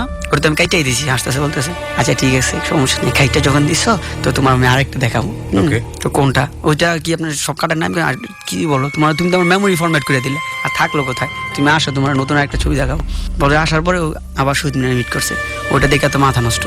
তো ও আমার ফোন চাইছে, আমি বলছি না তুমি এক কাজ করো, তোমার শেয়ার চালু করো, আমি তোমার শেয়ারে দিতেছি। জানি ফোনে দিলে হয়তো ফোন টোন যদি ভাঙা ফেলায় তো তার প্রবলেম, শেয়ারটা আবার ভিডিও দেবেন। আর দিয়ে দিছি আবার ওইটা। তারপরে দেখা বলতেছে, আমি বললাম দেখো ওই এর আগে ভিডিওটা কাটছো তুমি এই কাজটা করিয়া, আর এবার ভিডিওটা কাটতে হইব আরেকটা কাজ করো। কি কাজ? তোমার সাথে আমার সম্পর্ক একবার ক্লোজ, তুমি আর আমার সাথে কোনো সম্পর্ক রাখতে পারবা না।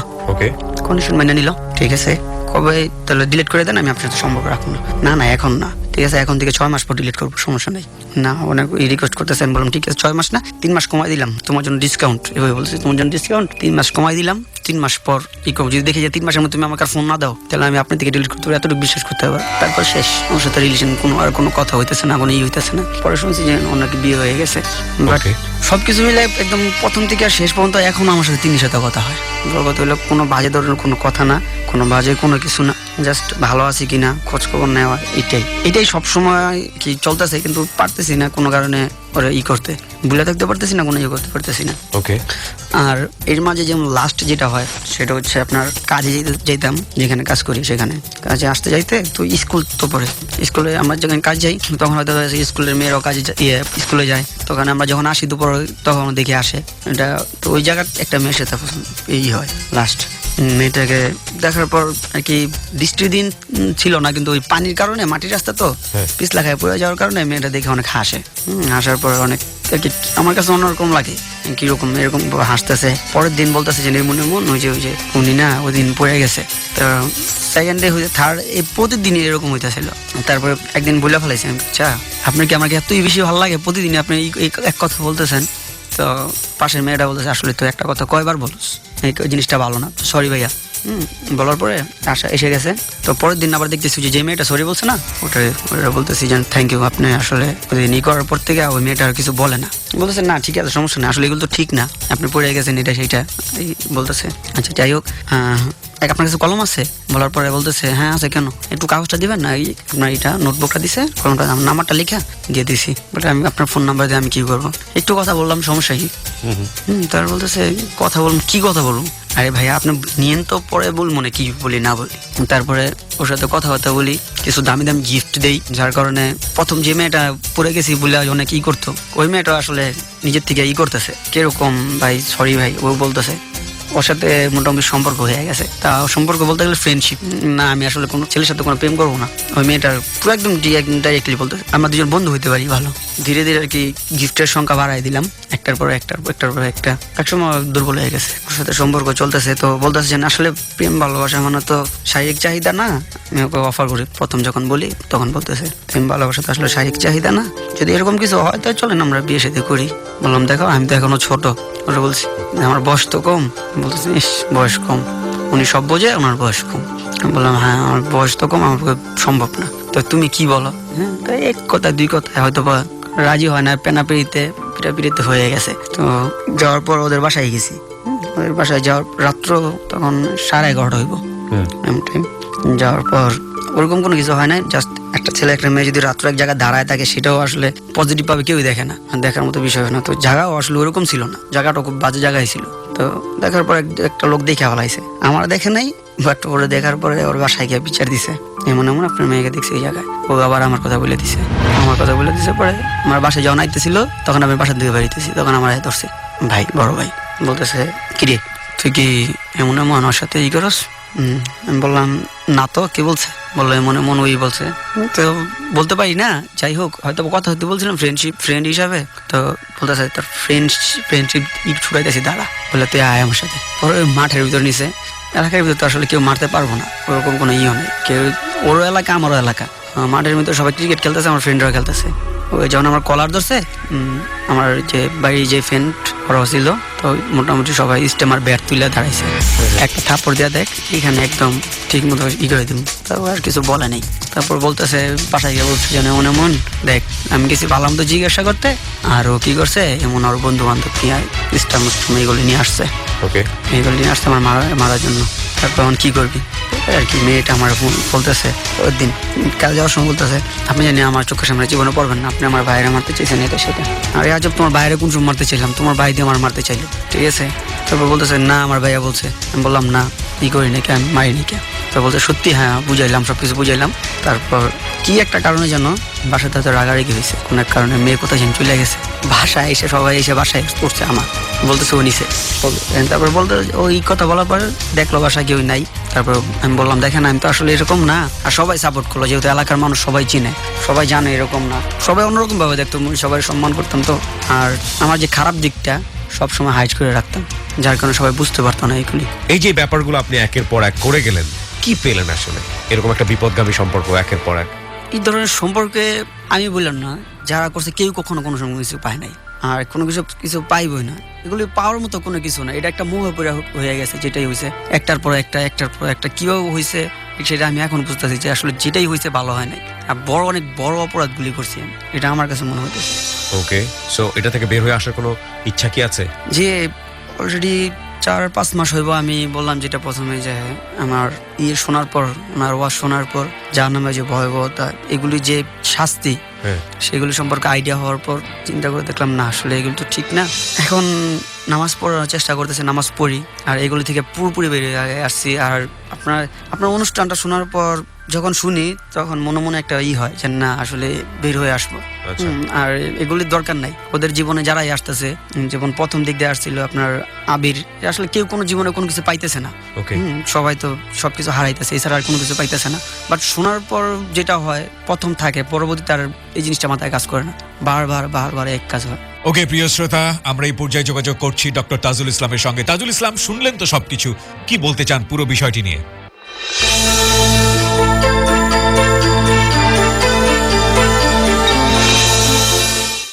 যা বলিব সত্য বলিব অনুষ্ঠানে সবাইকে স্বাগত জানাচ্ছি। আমাদের আজকের অতিথি মাহবুব। এখানে যা শিক্ষণীয় আমাদের, সেটা হচ্ছে এই যে সে গার্মেন্টসে চাকরি করবার সময় একটা মেয়ের সঙ্গে সম্পর্ক করে, তার সঙ্গে তার শারীরিক সম্পর্ক হয়, মেয়েটা প্রেগনেন্ট হয়ে যায়, কিন্তু সে মেয়েটাকে বিয়ে করে না। এখন কথা হচ্ছে যে আমাদের দেশে বিশেষ করে গার্মেন্টসের মেয়েদেরই ক্ষেত্রে দেখা যাচ্ছে যে তারা পড়াই এর সঙ্গে ওর সঙ্গে বা বিশেষভাবে সম্পর্ক করে ফেলে, এবং মেয়েদের আমি দোষ দেবো না, কারণ মেয়েরা চাই যে একটা ভালোবাসা এবং পরে একটা বিয়ে। কিন্তু এই যে মাহবুবের মতন ছেলেরা যে তাদেরকে এভাবে ব্যবহার করবে, তাদেরকে প্রেগনেন্ট বানিয়ে ফেলবে, অথচ তার দায় নিবে না, বিয়ে করবে না, তাকে অ্যাবর্শন করাই দিল, পরে আবার সেই মেয়ের বিয়ে হয়ে গেল। এখানে পরবর্তী পর্যায়ে মাহবুব অনেক কথাই বলেছে তার নিজের জাস্টিফাই করার জন্য, নিজের অপরাধকে লঘু করার জন্য, কিন্তু ব্যাপার হচ্ছে যে এটা একটা বড় ধরনের অপরাধ। এই অপরাধ মাহবুবের মতো অনেক ছেলে এখনো করতেছে। আমাদের সমাজে এই ব্যাপারটা খুবই গুরুত্বপূর্ণ। আমাদের মেয়েদেরকে এটা বুঝাইতে হবে, মেয়েদেরকে এটা বুঝতে হবে যে আমি আমার সতীত্ব বা আমার নারীত্বকে আমি বিক্রি করে দিব না বিয়ের আগ পর্যন্ত।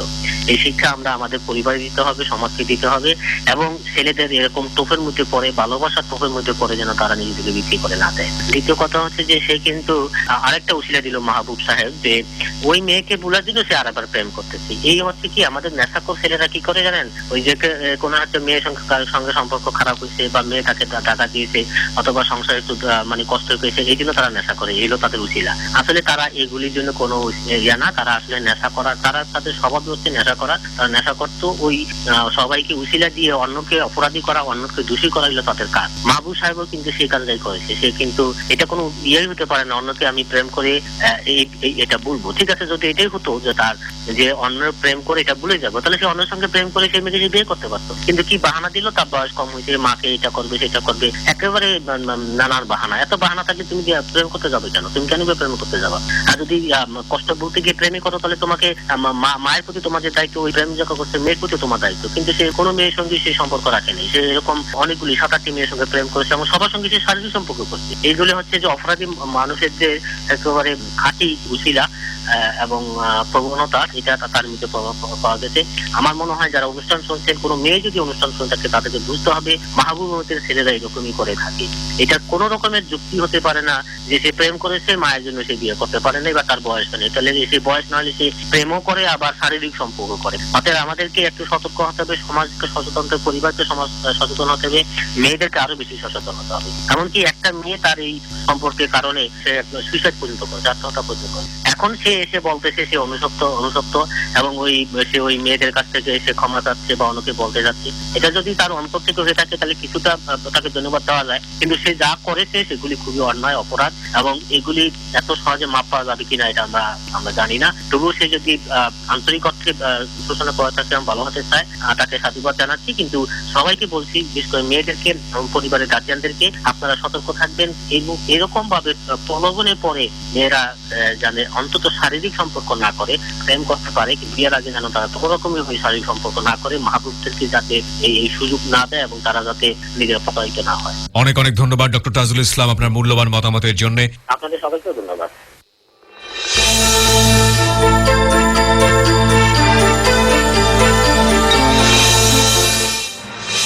শেষ করব রয়্যাল টাইগার ড্রিঙ্ক প্রেজেন্স যাহা বলিব সত্য বলিবর 199তম পর্ব।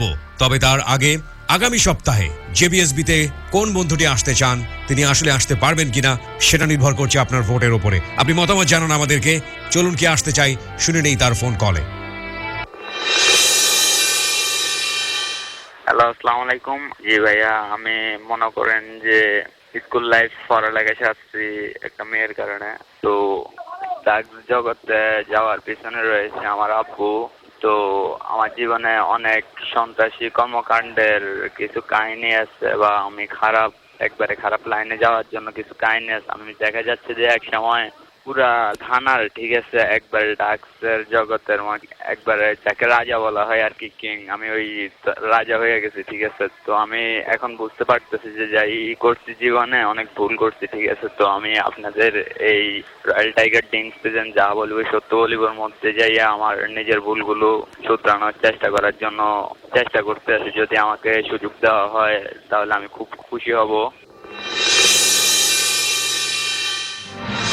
প্রিয় শ্রোতা, এই বন্ধুটিকে যদি আপনি জেবিএসবির মঞ্চে সুযোগ দিতে চান তাহলে ভোট করবেন আপনি। প্রথমে লিখতে হবে ABC স্পেস ইয়েস অথবা নো, এরপর পাঠিয়ে দেবেন 2221 এই নম্বরে, অর্থাৎ 2221 নম্বরে। আর বিশেষ একটি কথা বলে আজকের জেবিএসবি শেষ করতে চাই। আপনারা নিশ্চয়ই জানেন ইতিমধ্যে আগামী পর্ব যাহা বলিব সত্য বলিবর ইতিহাসে একটি মাইল ফলক ছুঁতে যাচ্ছে 200তম পর্ব, এবং এই 200তম পর্ব থেকেই প্রতি মাসের শেষ সপ্তাহে এখন থেকে প্রচারিত হবে যাহা বলিব সত্য বলিব আনসেন্সর্ড নামের একটি এক্সক্লুসিভ এপিসোড। অপেক্ষায় থাকুন, খুব শীঘ্রই যাহা বলিব আসছে নতুন ঢঙে, নতুন ফর্মে। অনেক অনেক ভালো থাকুন। আজকের মতো শুভরাত্রি।